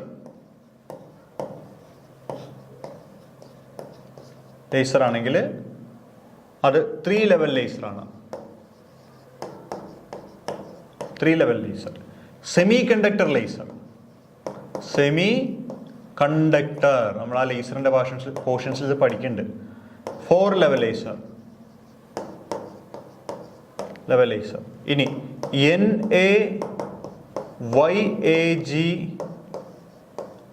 laser ആണെങ്കിൽ 4 ലെവൽ. ഓക്കെ, ഇപ്പോൾ ഈ ലെവൽ എന്ന് ഉദ്ദേശിക്കുന്നത് എന്താണെന്ന് വെച്ച് കഴിഞ്ഞാൽ നമ്മളിപ്പോൾ ഒരു ലേസർ എടുത്തു കഴിഞ്ഞാൽ ഒരു ഗ്രൗണ്ട് സ്റ്റേറ്റ് എക്സൈറ്റ് സ്റ്റേറ്റ് ഉണ്ടാവും. ഇവിടെയുള്ള ആളുകളെ മെറ്റാസ്റ്റേബിൾ സ്റ്റേറ്റ് എന്നൊക്കെ നമ്മൾ പറയും. അത് ക്ലാസ്സിൽ നമുക്ക് വിശദമായിട്ട് പറയാം. സിമ്പിളായിട്ട് ഇത്രയേ ഉള്ളൂ. ഇവിടെ നിന്ന് കുറേ ഇലക്ട്രോൺ ജമ്പ് ചെയ്ത് മുകളിൽ പോയി ഇങ്ങനെ ഇരിക്കും, മനസ്സിലായ? എന്നിട്ട് ഇവർ താഴത്തേക്ക് ഒരുമിച്ച് ജമ്പ് ചെയ്യുമ്പോൾ ഒരു എനർജി പുറത്തേക്ക് വിടും, HNU of energy, bundle of energy. ആ ബണ്ടിൽ ഓഫ് എനർജിയാണ് നമുക്ക് ഹൈ ബീം ലേസറായിട്ട് കിട്ടിക്കൊണ്ടിരിക്കുന്നത്, മനസ്സിലായോ? ഒന്നുമില്ല, ഇവിടെ കുറേ ആളുകൾ ഇരിക്കുന്നുണ്ട്. ഇത് ഇവിടെ നിന്ന് ചാടി മേളിൽ പോയി എല്ലാവരും കൂടി ഇരിക്കും. എന്നിട്ട് മേളിൽ നിന്ന് എല്ലാവരും കൂടി ഒരുമിച്ച് ചാടുമ്പോൾ എനർജി പുറത്തേക്ക് എറിയും. ആ എറിയുന്ന എനർജിയാണ് നമുക്ക് ബണ്ടിൽ ഓഫ് ലൈറ്റ് ആയിട്ട് ലേസർ ആയിട്ട് കിട്ടുന്നത്, light amplified stimulated emission radiation കിട്ടുന്നത്. അപ്പോൾ ഇപ്പോൾ ചിലതിന് 2 ലെയറേ ഉണ്ടാവുള്ളൂ, ചിലതിന് 3 ഉണ്ടാവും, ചിലതിന് 4 ലെവലുകൾ ഉണ്ടാവും. പിടികിട്ടി? അതനുസരിച്ച് നമുക്ക് ലേസർ ക്ലാസിഫൈ ചെയ്യാം. അപ്പോൾ ഹീലിയം നിയോൺ ലേസർ എന്ന് പറഞ്ഞാൽ 2 ലെവൽ ലേസറാണ്. റുബി ലേസർ എന്ന് വെച്ചാൽ ഒരു 3 ലെവൽ ലേസറാണ്. സെമി കണ്ടക്ടർ ലേസർ ആണെങ്കിൽ 4 ലെവൽ ലേസറാണ്. NaYAG ലേസർ ആണെങ്കിൽ അതെന്താണ്? ഒരു 4 ലെവൽ ലേസറാണ്. എന്താണ്? 4 ലെവൽ ലേസർ. അപ്പോൾ ഇതൊന്ന് കൃത്യമായിട്ട് പഠിക്കണം കേട്ടോ. അപ്പോൾ ഇവിടെ ചോദ്യം എന്താ? Which among the following is a 3 level laser? താഴെ തന്നിരിക്കുന്നതിൽ 3 ലെവൽ ലേസർ ഏതാണെന്നുള്ള ചോദ്യം. അപ്പോൾ നോക്കിക്കോളൂ, 3 ലെവൽ ഏതാ? റൂബി ലേസർ ആണ്. എന്ത്? 3 ലെവൽ ലേസർ. അപ്പോൾ ഏതാണ്? Ruby laser is the 3 level laser. അപ്പോൾ റൂബി ലേസർ എന്താണ്? ഒരു 3 ലെവൽ. അപ്പോൾ ഇപ്പോഴേ പഠിച്ചോളൂ. നിങ്ങൾ എന്തൊക്കെ പഠിച്ചെന്നാൽ ലേസർ നിങ്ങൾ സിലബസിലുണ്ടെങ്കിൽ അവിടെ നിന്ന് ഒരു ചോദ്യം ഇതായിരിക്കും ചോദിക്കേണ്ടാവുക. അതായത് ഇന്ന ലേസർ ഏത് ലെവൽ ലേസറാണ്. അല്ലാതെ തിയറി ഒന്നും വലിയ കാര്യമായിട്ടൊന്നും ചോദിക്കത്തില്ല. അല്ലെങ്കിൽ ലേസറിൻ്റെ ഫുൾ ഫോം എന്താണെന്നൊക്കെ ചോദിക്കാം. അങ്ങനെയുള്ള സിമ്പിൾ കാര്യങ്ങൾ.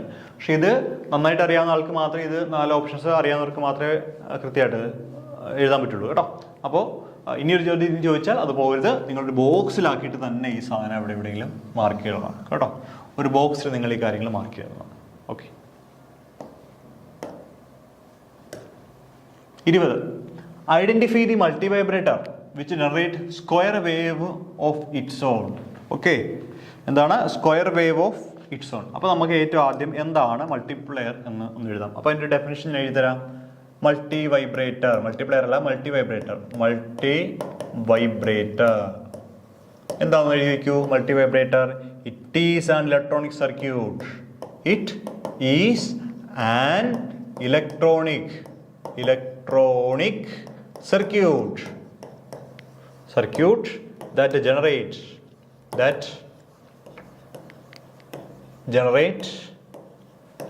non-sinusoidal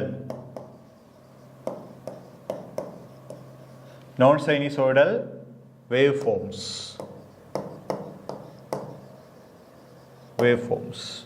ഓക്കെ, അത് ഡിഫറെൻറ്റ് ടൈപ്പ് ഉണ്ട്. അസ്റ്റേബിൾ മൾട്ടി വൈബ്രേറ്റർ ആണെങ്കിൽ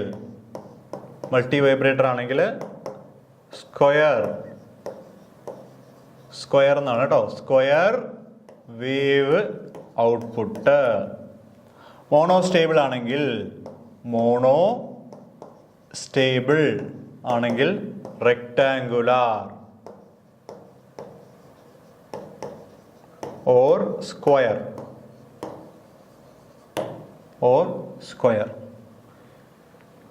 Okay,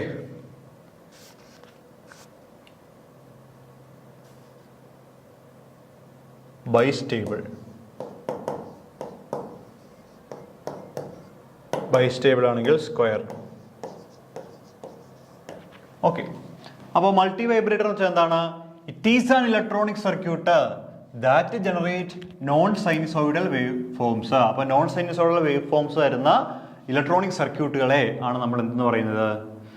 മൾട്ടി വൈബ്രേറ്റേഴ്സ് എന്ന് പറയുന്നത്. അതായത് ഇങ്ങനെ സൈനുസോയിഡൽ എന്ന് വെച്ചാൽ ഇങ്ങനെയുള്ളതാണ് സൈനുസോയിഡൽ വേവ് ഫോം എന്ന് പറയുന്നത്. അതല്ലാത്തത്, അതായത് സ്ക്വയർ, റെക്ടാങ്കുലർ, സോട്ടൂത്ത് ഇങ്ങനെയുള്ള വേവുകൾ തരുന്ന ആളുകളെയാണ് നമ്മൾ എന്ത് പറയുന്നത്?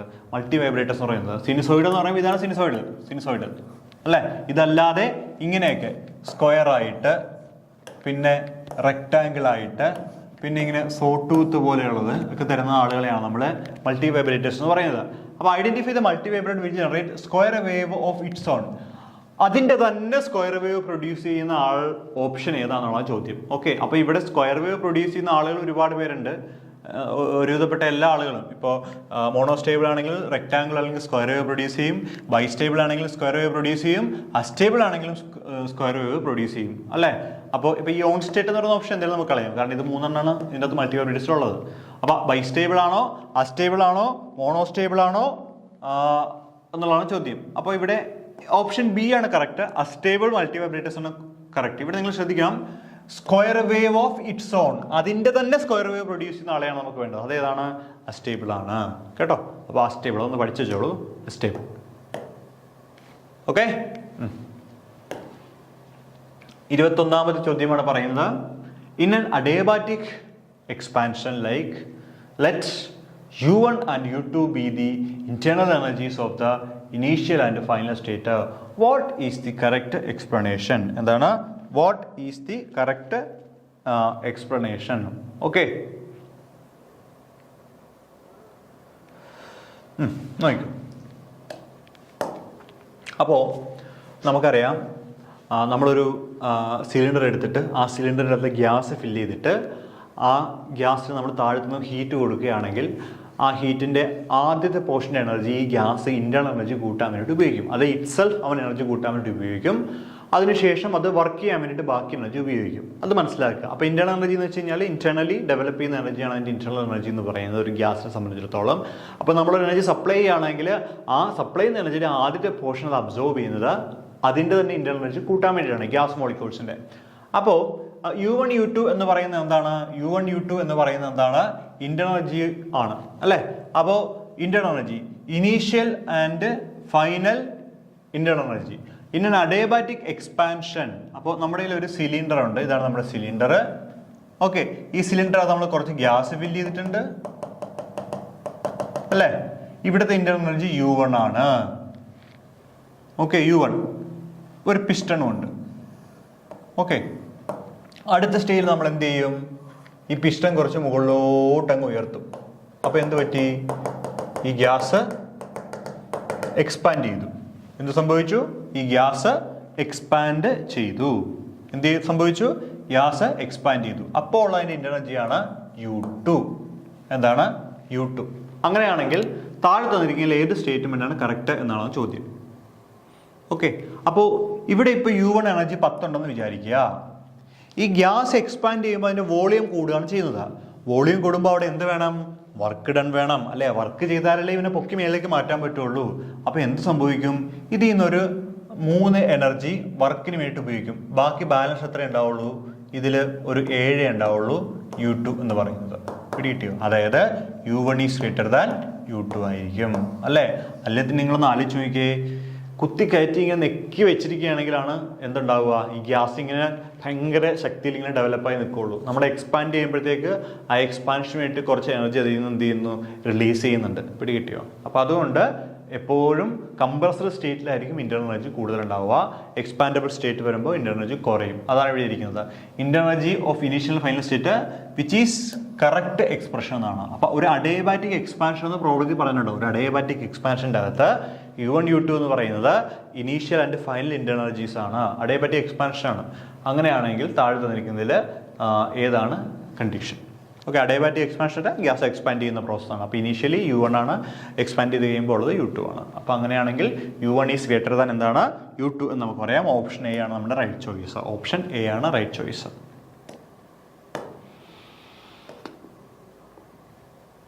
22ാമത്തെ ചോദ്യം, what is the change in entropy when 341.25 gram of ice at 0 degree Celsius is converted into water at the same temperature? Latent heat of ice is 80 calorie per gram. Okay, ചോദ്യം എന്താണ്? എൻട്രോപ്പിയാണ് കണ്ടുപിടിക്കേണ്ടത്. അപ്പോൾ നമുക്ക് ഏറ്റവും ആദ്യം കാര്യങ്ങളൊക്കെ എന്ന് എഴുതി വയ്ക്കാം. എന്താണ്? എൻട്രോപ്പിയാണ് കണ്ടുപിടിക്കേണ്ടത്. അപ്പോൾ നിങ്ങൾ ചോദിക്കും, സാറേ എൻട്രോപ്പി എന്താണെന്ന്. അപ്പോൾ എൻട്രോപ്പി എന്താണെന്ന് എഴുതി വയ്ക്കുക ഞാൻ. എൻട്രോപ്പി എന്ന് വെച്ച് കഴിഞ്ഞാൽ it is the measure of disturbance. measure of disturbance. It is the measure of disturbance. അപ്പോൾ എൻട്രോപ്പി എന്ന് പറഞ്ഞാൽ എന്താണ്? It is the measure of disturbance. സിമ്പിളായിട്ട് പറഞ്ഞു കഴിഞ്ഞിട്ടുണ്ടല്ലോ, ഒരു സിസ്റ്റത്തിൻ്റെ ഡിസോർഡറിനെ കുറിച്ച് സ്റ്റഡി ചെയ്യാൻ വേണ്ടിയിട്ടാണ് നമ്മൾ എൻട്രോപ്പി സാധാരണയായിട്ട് ഉപയോഗിക്കുന്നത്. ഇത് ശരിക്കും പറഞ്ഞാൽ പ്രഷർ, വോളിയം, ടെമ്പറേച്ചർ, അതായത് തെർമോഡൈനാമിക് വേരിയബിളുകളുണ്ട്. ഏതൊക്കെയാണ്? Pressure, volume, temperature, entropy. കൂടെയുള്ള ആളാണ്. അപ്പോൾ ഒരു തെർമോഡൈനാമിക് പ്രോസസ്സിലെ തെർമോഡൈനാമിക് വേരിയബിൾ തന്നെയാണ് എൻട്രോപ്പി എന്ന് പറയുന്നത്. പക്ഷേ കറക്റ്റ് ഡെഫിനേഷൻ എന്താണ്? It is A measure of disorder of A system. ഒരു സിസ്റ്റത്തിൻ്റെ ഡിസോർഡർ മെഷർ ചെയ്യാൻ ഉപയോഗിക്കുന്നതാണ് എൻട്രോപ്പി എന്ന് പറയുന്നത്. നമ്മുടെ ഭൂമിയുടെ എൻട്രോപ്പി എപ്പോഴും എങ്ങനെയാണ്? ഇൻക്രീസിങ് ആണ് നമ്മൾ പറയാറുണ്ട്. The entropy of universe or earth is always in increasing state എന്നാണ് പറയുന്നത്. എൻട്രോപ്പി എപ്പോഴും കൂടി വേണ്ടി. കാരണം ഓരോ ഡിസോർഡർ വരുമ്പോഴും ഇത്തിരി എമൗണ്ട് ഓഫ് എൻട്രോപ്പി റിലീസാകുകയാണ്. പിടികിട്ടിയോ? ഇപ്പം ഞാൻ മുന്നോട്ട് നടക്കുകയാണ്, തിരിച്ച് നടക്കുമ്പോൾ അതേ പാതയിലൂടെ അല്ലല്ലോ നടന്നു വരുന്നത്. ദാറ്റ് ഈസ് ഞാൻ എന്തായി? ഡിസോർഡേഡ് ആയി എന്നാണ് അർത്ഥം. മനസ്സിലായോ? അപ്പോൾ ഡിസോർഡർ കൂടി വരും. അതുകൊണ്ടാണ് പറയുന്നത് പ്രപഞ്ചത്തിൻ്റെ എൻട്രോപ്പി എപ്പോഴും, അല്ലെങ്കിൽ ഭൂമിയുടെ എൻട്രോപ്പി എപ്പോഴും കൂടിയാണ് വരുന്നത് എന്ന് പറയുന്നത്. ഓക്കെ, പക്ഷേ നമ്മുടെ വിവേകാനന്ദ സാറിൻ്റെ ഒരു പുസ്തകത്തിൽ അദ്ദേഹം എഴുതിയിട്ടുണ്ട്. വിവേകാനന്ദ സാർ എന്ന് പറഞ്ഞു കഴിഞ്ഞാൽ ഈ കേരള യൂണിവേഴ്സിറ്റിയിലെ പ്രൊഫസറായിരുന്നു. അദ്ദേഹം ഈ ചെറിയ ഗൈഡുകളൊക്കെ എഴുതുന്ന മാഷായിരുന്നു. അപ്പോൾ അദ്ദേഹം ഒരു പുസ്തകത്തിൽ, വേറൊരു പുസ്തകത്തിലുള്ളതാണ്, ഇവിടെ കോട്ട് ചെയ്തതാണ്, പറയുന്നത് ഇങ്ങനെയാണ്: entropy is A ghostly quantity. എന്താ ഗോസ്റ്റ്ലി ക്വാണ്ടിറ്റി എന്ന് പറയാൻ കാരണം? നമുക്ക് തെർമോഡൈനാമിക് വേരിയബിൾ എടുത്തു കഴിഞ്ഞാൽ പ്രഷറുണ്ട്, വോളിയമുണ്ട്, ടെമ്പറേച്ചറുണ്ട്, എൻട്രോപ്പി ഉണ്ട്. പക്ഷേ പ്രഷറിനെയും വോളിയത്തിനെയും ടെമ്പറേച്ചറിനെയും നമുക്ക് കൃത്യമായിട്ട് അറിയാം, കാണാം, അനുഭവിക്കാം, മെഷർ ചെയ്യാം, കൃത്യമാണ്. പക്ഷേ എൻട്രോപ്പി എന്ന് വെച്ചാൽ നമുക്ക് പേപ്പറിൽ എഴുതാനേ പറ്റുള്ളൂ, അല്ലാതുള്ള കാര്യങ്ങളൊന്നും ഇതിനകത്ത് ചെയ്യാൻ പറ്റില്ല. പിടികിട്ടിയോ? അതായത് കാണാനോ അനുഭവിക്കാനോ പറ്റില്ല. പക്ഷേ എൻട്രോപ്പി എന്ന് പറഞ്ഞ സാധനം ഉണ്ട് എന്ന് നമുക്ക് പറയാം. പിടികിട്ടിയോ? അതാണ് എൻട്രോപ്പി എന്ന് പറഞ്ഞാൽ ഗോസ്റ്റ്ലി ക്വാണ്ടിറ്റി. പ്രേതത്തിന് നമ്മൾ കാണാറില്ല, അതുകൊണ്ട് തന്നെ പ്രേത ക്വാണ്ടിറ്റി എന്ന് നമ്മൾ പറയും. അപ്പോൾ എൻട്രോപ്പിക്ക് പല കാര്യങ്ങളുണ്ട്. നമുക്കൊരു 2-3 മണിക്കൂർ പറയാനുള്ളതുകൊണ്ട് എൻട്രോപ്പിനെ വെച്ചിട്ടുണ്ട്. എൻട്രോപ്പി എന്ന് പറഞ്ഞു കഴിഞ്ഞാൽ it is the measure of disorder of A system and entropy of earth is always increasing in order. And entropy is a ghostly quantity because nothing can represent. Okay. Yes. അപ്പോൾ ചോദ്യം ഇവിടെ കണക്കാണ്. അപ്പോൾ what is the change in entropy when 341.25 gram, അതായത് 341.4 gram ice 0 degree സെൽഷ്യസിൽ water ആയിട്ട് convert ചെയ്തു. അങ്ങനെയാണെങ്കിൽ അവിടുത്തെ എൻട്രോപ്പി കണ്ടുപിടിക്കുക. ഓക്കെ, അപ്പോൾ 341.25 ഗ്രാമുള്ള ഐസ്, അത് 0 ഡിഗ്രി സെൽഷ്യസിൽ ഇരിക്കുന്ന 341.25 ഗ്രാം ഉള്ള ഐസ് വാട്ടർ ആയിട്ട് കൺവേർട്ട് ചെയ്തു ഒരേ ടെമ്പറേച്ചറിൽ. അങ്ങനെയാണെങ്കിൽ അവിടുത്തെ എൻട്രോപ്പി കണ്ടുപിടിക്കാനാണ് നമ്മളോട് പറഞ്ഞിരിക്കുന്നത്. നല്ലൊരു ചോദ്യമാണ്. അപ്പോൾ നമുക്കൊന്ന് ചെയ്ത് നോക്കാം. അപ്പോൾ ഏറ്റവും ആദ്യം എൻട്രോപ്പിയുടെ എക്സ്പ്രഷൻ നിങ്ങൾ അറിയണം. എൻട്രോപ്പി എസ് എന്ന് പറഞ്ഞു കഴിഞ്ഞാൽ എന്താണ്? Delta Q divided by T ആണ്. എന്താണ്? Delta Q divided by T. അപ്പോൾ ഓരോ ടേമുകളും ഞാൻ പറഞ്ഞു വയ്ക്കാം. ഡെൽറ്റ ക്യൂ എന്ന് വെച്ചാൽ ഹീറ്റ് എക്സ്ചേഞ്ച് ആണ്. ഹീറ്റ് എക്സ്ചേഞ്ച് ആണ്. ടി എന്ന് വെച്ചാൽ temperature in kelvin. Temperature in kelvin എന്നാണ് പറയുന്നത്. ഓക്കെ. ഇനി ഈ ക്യൂ കണ്ടുപിടിക്കാൻ വേറെ ഇക്വേഷൻ ഉണ്ട്. Q is equal to mass into latent heat. Mass into latent heat of fusion. വിശിഷ്ട താപധാരിത എന്നൊക്കെ പറയില്ലേ. അപ്പോൾ മാസ് നമുക്ക് തന്നിട്ടുണ്ട് എത്രയാ? 347.25 gram. 341.25 gram into latent heat of fusion നമുക്ക് ഓൾറെഡി തന്നിട്ടുണ്ട്. എത്രയാണ്? 80 ആണ് ഐസിൻ്റെത് അല്ലേ. അപ്പോൾ 80 കലോറി പെർ ഗ്രാം. ശരിയല്ലേ? ദാറ്റ് ഈസ് ഈക്വൽ ടു 27,300 അല്ല 27,300 കലോറി CAL. ഓക്കെ. കാരണം ഈ ഗ്രാം വെട്ടിപ്പോകും. ബാക്കി CAL മാത്രമേ ഉള്ളൂ. ഇനി ടെമ്പറേച്ചർ T ഈക്വൽ ടു കെല്ലിലേക്ക് മാറ്റണം. അപ്പോൾ 0 ഡിഗ്രി സെൽഷ്യസ് ആണ് അല്ലേ. പ്ലസ് 273 കൂട്ടിക്കഴിഞ്ഞാൽ നമുക്കത് 273 കെൽവിൻ എന്ന് എഴുതാം. ശരിയല്ലേ? അങ്ങനെയാണെങ്കിൽ delta S is equal to Q divided by T എന്ന് എഴുതാം. ക്യൂ എത്രയാണ്? ക്യൂ എന്ന് വെച്ചാൽ ഡെൽറ്റ ക്യൂ കേട്ടോ. ഡെൽറ്റ ക്യൂ എന്ന് വെച്ചാൽ എത്രയാണ്? 27,300 divided by 273.15 kelvin. That is equal to 100 CAL per kelvin എന്ന് കിട്ടും അല്ലേ. ശരിയല്ലേ? 100. ഓക്കെ. യെസ്. അപ്പോൾ അത്രയാണോ? ഉത്തരം ഏതാ? ഉത്തരം ഉണ്ടല്ലോ. ഉത്തരം ഓപ്ഷൻ എ ആണ് ഇതിൻ്റെ ഉത്തരം. എത്രയാണ്? 100 CAL per calorie per gram എന്നുള്ളതാണ് നമ്മുടെ ഈ ചോദ്യത്തിൻ്റെ ഉത്തരം. 22ാമത്തെ ചോദ്യം ഓപ്ഷൻ എ ആണ് അതിൻ്റെ right choice. Okay.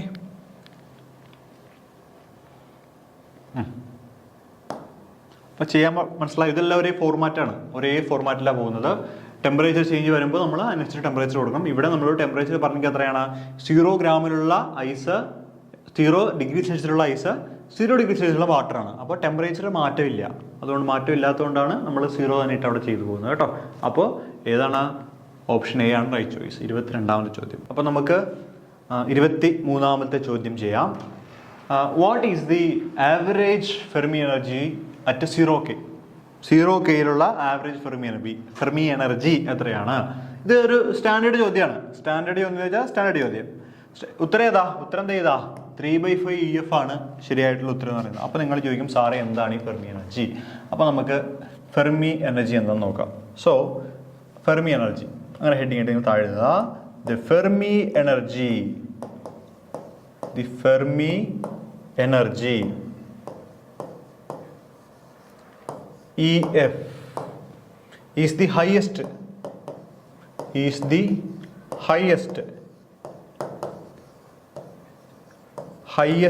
energy level occupied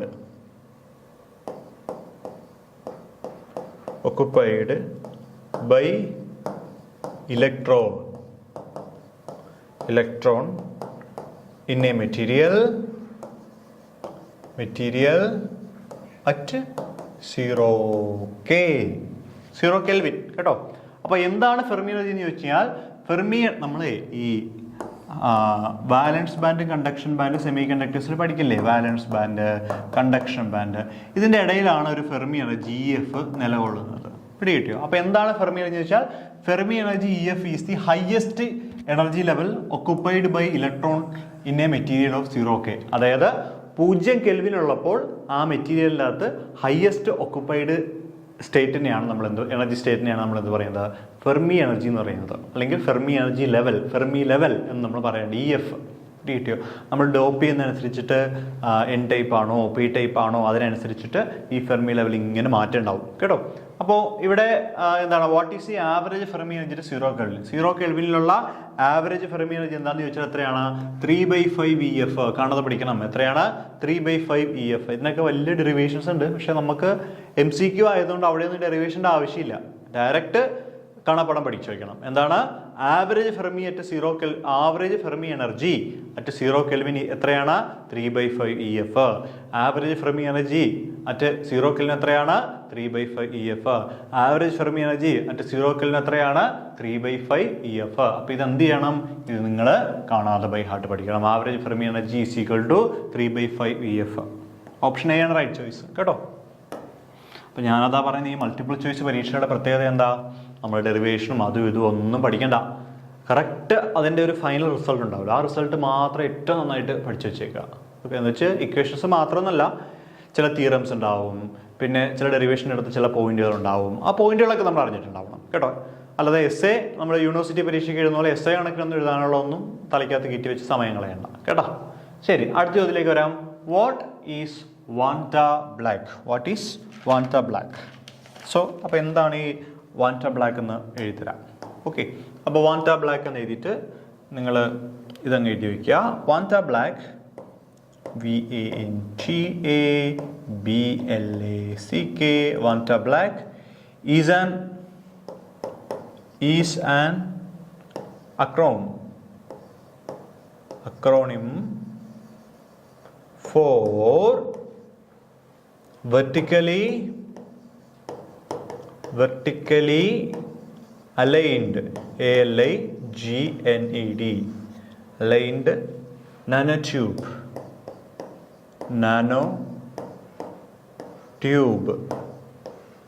array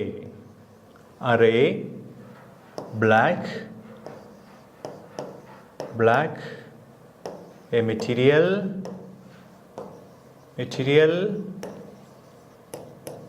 absorbing up to 99.965% of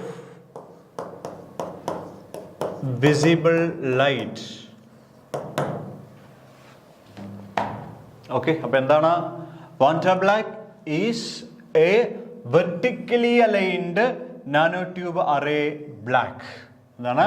vertically aligned nanotube arrays. എന്താണ് വെർട്ടിക്കലി അലൈൻഡ് നാനോട്യൂബ് അറേസ് ആണ് നമ്മൾ എന്ത് പറയുന്നത്? വാൻറ്റ ബ്ലാക്ക് എന്ന് പറയുന്നത്. Okay, vertically aligned nanotube arrays, ഇതിനെയാണ് നമ്മൾ വാൻറ്റ ബ്ലാക്ക് എന്ന് പറയുന്നത്. Vertically aligned nanotubes array, അതാണ് VANTA എന്ന് പറഞ്ഞത്. ഫസ്റ്റ് ലെറ്റർ വെച്ചിട്ടാണ് എഴുതി പോകുന്നത്, VANTA, വാൻറ്റ ബ്ലാക്ക്. ഓക്കെ, അപ്പോൾ ഇതൊരു നാനോ മെറ്റീരിയലാണ്. നാനോ നമ്മൾ 10⁻⁹ എന്നൊക്കെ പറഞ്ഞിട്ട് പറയാറല്ലേ, നാനോമീറ്റർ എന്നൊക്കെ പറയാറുണ്ട്. അപ്പോൾ നാനോമീറ്റർ റേഞ്ചിലുള്ള മെറ്റീരിയലാണ് നമ്മൾ എന്ത് പറയുന്നത്? വാൻറ്റ ബ്ലാക്ക് എന്ന് പറയുന്നത്. അപ്പോൾ നാനോ സൈസ് എന്ന് പറയുമ്പോൾ അത് പല രൂപത്തിൽ ഷേപ്പിൽ വരാം. നാനോ ട്യൂബുകൾ വരാം, നാനോ സ്ഫിയറുകൾ വരാം. പിടികിട്ടിയോ? അപ്പോൾ ഇതൊരു ടൈപ്പ് ഓഫ് നാനോ ട്യൂബാണ്. എങ്ങനെ അറേഞ്ച് ചെയ്ത്? വെർട്ടിക്കലി അറേഞ്ച് ചെയ്തിട്ടുള്ള എന്താണ്? ഒരു നാനോ ട്യൂബാണ്. അപ്പോൾ വെർട്ടിക്കലി അലൈൻഡ് നാനോ ട്യൂബ് അറേയാണ് നമ്മൾ എന്ത് പറയുന്നത്? വാൻറ്റ ബ്ലാക്ക് എന്ന് പറയുന്നത്. എന്താണ്? വാൻറ്റ ബ്ലാക്ക്. അപ്പോൾ വാൻറ്റ ബ്ലാക്കിന്റെ പ്രത്യേകത എന്താ? അത് വളരെ ഇമ്പോർട്ടൻ്റ് ആണ്. 99.96% വിസിബിൾ ലൈറ്റിനെ വാൻറ്റ ബ്ലാക്ക് എന്ത് ചെയ്യും? അബ്സോർബ് ചെയ്യും. എന്ത് ചെയ്യും? 99.96% വിസിബിൾ ലൈറ്റിനെ അത് അബ്സോർബ് ചെയ്യും. ദാറ്റ് മീൻസ് ബ്ലാക്ക് എന്ന് വെച്ചാൽ ബ്ലാക്ക് പെർഫെക്റ്റ് ബ്ലാക്ക് കളറായിരിക്കും അതിനുണ്ടാവുക. അപ്പോൾ നമ്മുടെ മെഴ്സിഡസ് ബെൻസ് ഉണ്ടല്ലോ, അവരൊക്കെ വാൻറ്റ ബ്ലാക്ക് കളറിലുള്ള കാറുകൾ ഇറക്കുന്നുണ്ട്. വാൻറ്റ ബ്ലാക്ക് മോഡൽ എന്നൊക്കെ പറഞ്ഞിട്ട് ഇറക്കുന്നത്. നിങ്ങൾ വെറുതെ ഒന്ന് വാൻറ്റ ബ്ലാക്ക് എന്ന് പറഞ്ഞ ഗൂഗിളിൽ സെർച്ച് ചെയ്ത് നോക്കി, നിങ്ങൾ ആദ്യം കാണുന്നത് മെഴ്സിഡസ് ബെൻസിൻ്റെ വണ്ടിയാണ്. വളരെ ബ്ലാക്ക് കളറിലുള്ള ഒരു വണ്ടിയാണ് മെഴ്സിഡസ്. ദാറ്റ് മീൻസ് എല്ലാ ലൈറ്റിനെ അബ്സോർബ് ചെയ്യാന്ന് വെച്ച് കഴിഞ്ഞാൽ അതൊരു കളറും എമിറ്റ് ചെയ്യുന്നില്ല. ദാറ്റ് മീൻസ് ഭയങ്കര ഡാർക്ക് എന്നല്ല എൻ്റെ അർത്ഥം. അപ്പോൾ വാൻറ്റ ബ്ലാക്ക് എന്ന് വെച്ചാൽ പെർഫെക്റ്റ് ഡാർക്ക് കളറാണ്. ഫുൾ ഫോം ആണെങ്കിൽ vertically aligned nanotube arrays ആണ്. 99.96% അതിൻ്റെ അകത്ത് നിന്ന് എന്ത് അബ്സോർബ് ചെയ്യുന്നുണ്ട്? അത് വിസിബിൾ ലൈറ്റിനെ അബ്സോർബ് ചെയ്യുന്നുണ്ട്. Option A right choice. 25ാമത്തെ ചോദ്യം. What happen to Gibbs function in the first order phase change? എന്താണ്? What happen to the Gibbs function in the first order phase change. അപ്പോൾ നമ്മൾ ഈ തെർമോഡൈനാമിക്സും സ്റ്റാറ്റിസ്റ്റിക്സും ജോയിൻ്റ് ആവുന്ന ഒരു ഭാഗത്ത് പഠിക്കുന്ന കാര്യമാണ് നമ്മൾ ഈ Gibbs functions, Helmholtz free energy എന്നൊക്കെ ഇവിടെ കുറേ കാര്യങ്ങൾ പഠിക്കുന്നുണ്ട്. അപ്പോൾ ഇതിൻ്റെ അകത്ത് ഫസ്റ്റ് ഓർഡർ ഫേസ് ചേഞ്ചും ഉണ്ട്, സെക്കൻഡ് ഓർഡർ ഫേസ് ചേഞ്ചും ഉണ്ട്. അപ്പോൾ നമുക്ക് ഫസ്റ്റ് ഓർഡർ ഫേസ് ചേഞ്ച് ആണെന്ന് പറയാം. അതോടൊപ്പം തന്നെ അവയുടെ ഉദാഹരണങ്ങൾ പറഞ്ഞു വയ്ക്കാം. കാരണം പരീക്ഷയ്ക്ക് തെർമോഡൈനാമിക്സ് സിലബസിൽ ഉണ്ടെങ്കിൽ ഉറപ്പായിട്ടും ചോദിക്കുന്ന ഒരു ഭാഗമാണ് ഈ ഫസ്റ്റ് ഓർഡർ ഫേസ് ട്രാൻസിഷനും സെക്കൻഡ് ഓർഡർ ഫേസ് ട്രാൻസിഷനും. അപ്പോൾ നമുക്ക് അതൊന്ന് പറഞ്ഞു പോയാലോ? പറഞ്ഞു പോകാം. അപ്പോൾ ഏറ്റവും ആദ്യം ഞാൻ first order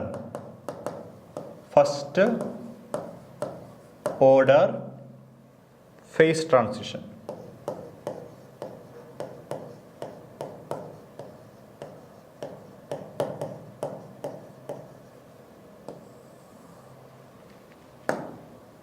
first order phase transition പ്രത്യേകത എഴുതാൻ പോകണ the first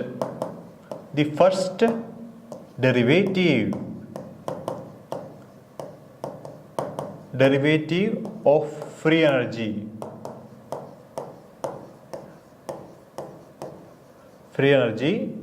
with respect to temperature or pressure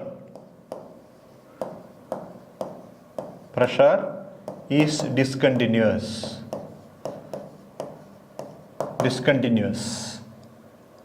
example എഴുതുകയാണേ, എക്സാമ്പിൾസ് താഴെ എഴുതുകയാണേ. Melting of ice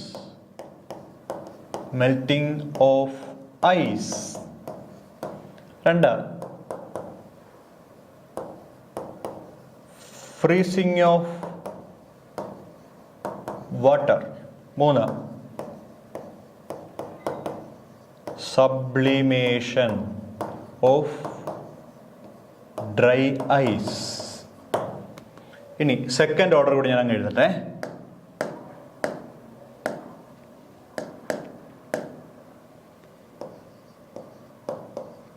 second order നമുക്ക് അത് വിശദീകരിക്കാം. സെക്കൻഡ് ഓർഡർ എന്ന് വെച്ചാൽ second order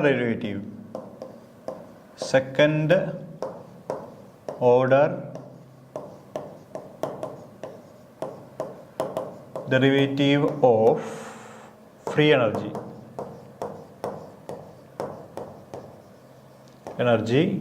is discontinuous. Example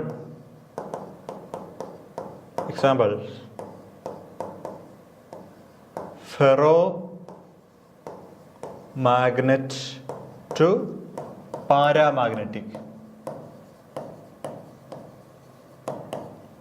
transition superconducting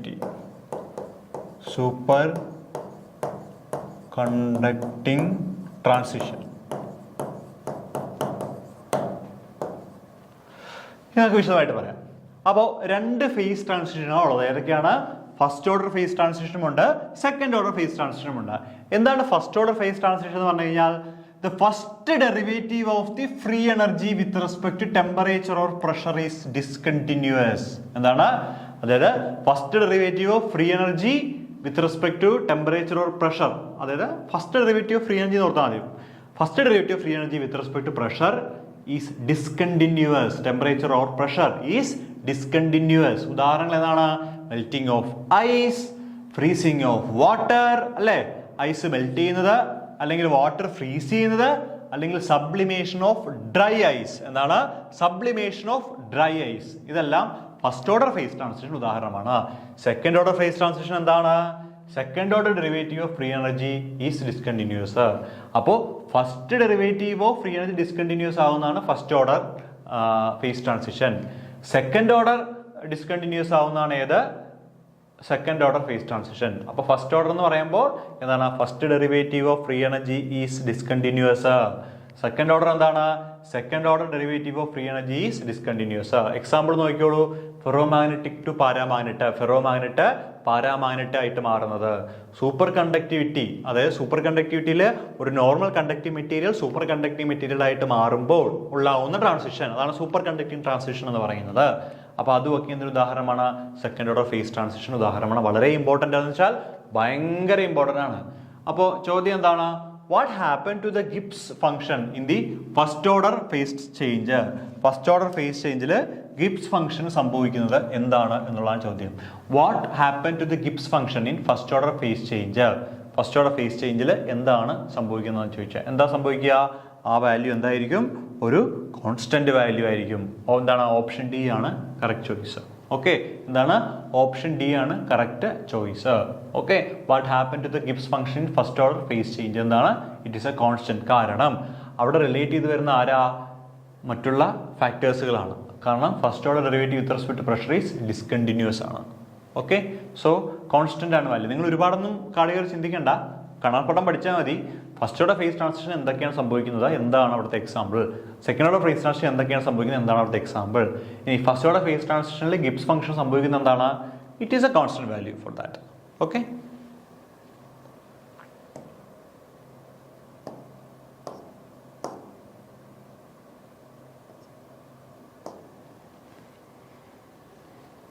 അടുത്ത ചോദ്യം. ഇറ്റ് ഈസ് ഇമ്പോസിബിൾ, 26ാമത്തെ ചോദ്യമാണ്. It is impossible to transfer heat from a cold body to hot body without doing external work. This is, ചോദ്യം എന്താണ്? It is impossible to transfer heat from a cold body to hot body without doing external work. This is Planck statement, Kelvin statement, Carnot statement, Clausius statement. അപ്പോഴേ നമുക്ക് നോക്കാം. ഇത് second law of thermodynamics എന്ന് പറയുന്ന ചോദ്യമാണ്. Second law of thermodynamics. അപ്പോൾ second law of തെർമോഡൈനാമിക്സിൽ 2 സ്റ്റേറ്റ്മെന്റാണ് ഇതിൻ്റെ അകത്ത് വരുന്നത്. എന്താണ്? 2 സ്റ്റേറ്റ്മെന്റുകളാണ് സെക്കൻഡ് ഓർഡറിൻ്റെ അകത്ത് വരുന്നത്. ഏതൊക്കെയാണ്? ഒന്ന് കെൽവിൻ പ്ലാങ്ക് സ്റ്റേറ്റ്മെന്റും മറ്റൊന്ന് ക്ലോഷ്യസ് സ്റ്റേറ്റ്മെന്റും. അപ്പോൾ ഇവിടെ ചോദ്യം എന്താ? It is impossible to transfer heat from a cold body to hot body without doing external work. പുറത്തു നിന്നും വർക്ക് കൊടുക്കാതെ നമുക്ക് ഒരിക്കലും ഹീറ്റിനെ ഹോട്ടിൽ നിന്നും കോൾഡിലേക്ക് കൊണ്ടുപോകാനായിട്ട് പറ്റില്ല. ഇതാണ് സ്റ്റേറ്റ്മെന്റ്. അപ്പോൾ നമുക്ക് ആദ്യം സെക്കൻഡ് ലോയുടെ 2 സ്റ്റേറ്റ്മെന്റ് നോക്കാം.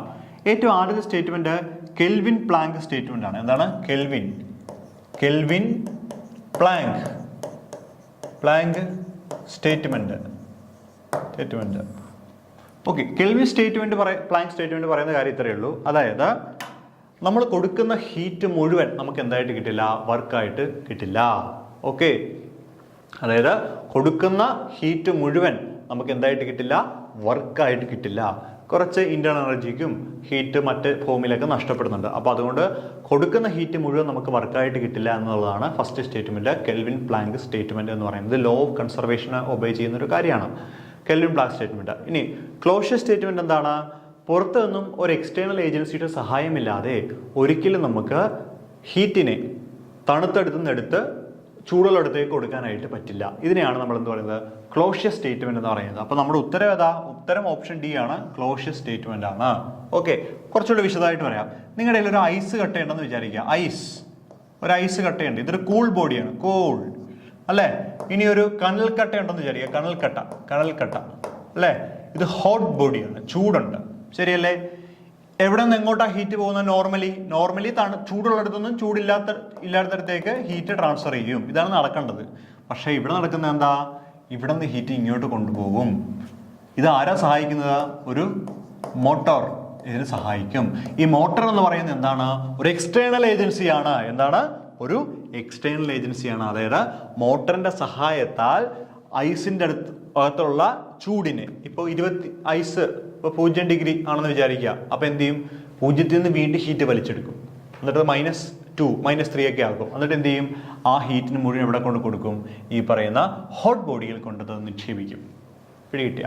അതായത് തണുത്തെടുത്തു നിന്നും ചൂടിനെ വലിച്ചെടുത്ത് അതെന്ത് ചെയ്യും? ചൂടുള്ള ഭാഗത്ത് കൊണ്ട് കൊടുക്കും. അപ്പോൾ ഇവിടെ ചൂടുണ്ട്, ഇവിടുത്തെ ഒരുപക്ഷെ 100 ഡിഗ്രി സെൽഷ്യസ് ആയിരിക്കും. ആ 100ലേക്ക് തന്നെ വീണ്ടും ഈ 2 ഡിഗ്രി സെൽഷ്യസ് അടിച്ചു കയറ്റും. അങ്ങോട്ട് അടിച്ചു കയറ്റാൻ സഹായിക്കുന്ന ആരാ? മോട്ടറാണ് അല്ലേ? മോട്ടറാ സഹായിക്കുന്നേ, മോട്ടർ അല്ലേ? നമ്മുടെ മറ്റേ ഇപ്പോൾ ട്രോളായിട്ടൊക്കെ പറയുന്നത് അടിച്ചു കയറി വാ എന്ന് പറയുന്ന പോലെയാണ്. അടിച്ചു കയറി അങ്ങോട്ട് ചെല്ലും. ആര് സഹായിക്കും? മോട്ടർ സഹായിക്കും. അതാണ് it is impossible to transfer heat from a colder object to hotter object without help of an external agency. പുറത്തു നിന്നും ഒരു ഏജൻസിയുടെ സഹായമില്ലാതെ ഒരിക്കലും നമുക്ക് താപത്തെ തണുത്തടുത്തു നിന്നും ചൂടുള്ളിടത്തേക്ക് കൊണ്ടുപോകാൻ പറ്റില്ല. ഒന്നെങ്കിൽ സ്റ്റേറ്റ്മെന്റ് അങ്ങനെ പറയാം, അല്ലെങ്കിൽ നമുക്ക് ഇതിനെ വേറെ രീതിയിൽ പറയാം. എങ്ങനെ പറയാം? ഇറ്റ് ഈസ് പോസിബിൾ ആവാം transfer the heat from cool body to hot body with the help of an external agency. പുറത്തു നിന്നും ഒരു എക്സ്റ്റേണൽ ഏജൻസിയുടെ സഹായത്തോടു കൂടി വേണമെങ്കിൽ നമുക്ക് താപത്തെ തണുത്തെടുത്തു നിന്ന് എടുത്ത് ചൂടുള്ളെടുത്തുകൊണ്ട് കൊടുക്കാനായിട്ട് സാധിക്കും. അതാണ് ക്ലോഷർ സ്റ്റേറ്റ്മെന്റ്. ഓക്കെ, അപ്പോൾ പോസിബിളായിട്ട് പറയണമെങ്കിൽ അവിടെ എക്സ്റ്റേണൽ ഏജൻസി സഹായം ഉണ്ട് എന്ന് പറയണം. ഇമ്പോസിബിൾ ആയിട്ട് പറയണമെങ്കിൽ എക്സ്റ്റേണൽ ഏജൻസി സഹായം ഇല്ല എന്ന് പറയണം. പിടികിട്ടിയോ? അപ്പോൾ ഒന്നുകൂടെ ഞാൻ പറയുകയാണ്, കെൽവിൻ പ്ലാങ്ക് സ്റ്റേറ്റ്മെന്റ് എന്താണ്? കൊടുക്കുന്ന ഹീറ്റ് മുഴുവൻ നമുക്ക് വർക്കായിട്ട് കിട്ടില്ല. അതാണ് കെൽവിൻ പ്ലാങ്ക് സ്റ്റേറ്റ്മെന്റ്. ഓക്കെ, ഒരാളുടെ പേര് വെച്ചും പറയും, ചിലപ്പോൾ കെൽവിൻ സ്റ്റേറ്റ്മെന്റ് എന്ന് പറയാറുണ്ട്. ഓക്കെ, ഇനി ക്ലോഷർ സ്റ്റേറ്റ്മെന്റ് എന്താണ്? It is impossible to transfer heat from a colder object to hotter object without help of an external agency. അല്ലെങ്കിൽ എങ്ങനെ പറയാം? It is possible to transfer a heat from cooler object to hotter object with the help of an external agency. കണ്ടോ, സത്യം പറഞ്ഞാൽ എനിക്ക് English ക്ലാസ്സൊക്കെ പഠിപ്പിക്കുന്ന പോലെ തോന്നുന്നു. വിത്തിൻ എന്നൊക്കെ പറയുമ്പോൾ. ഓക്കെ, ക്ലിയർ അല്ലേ ഇത്?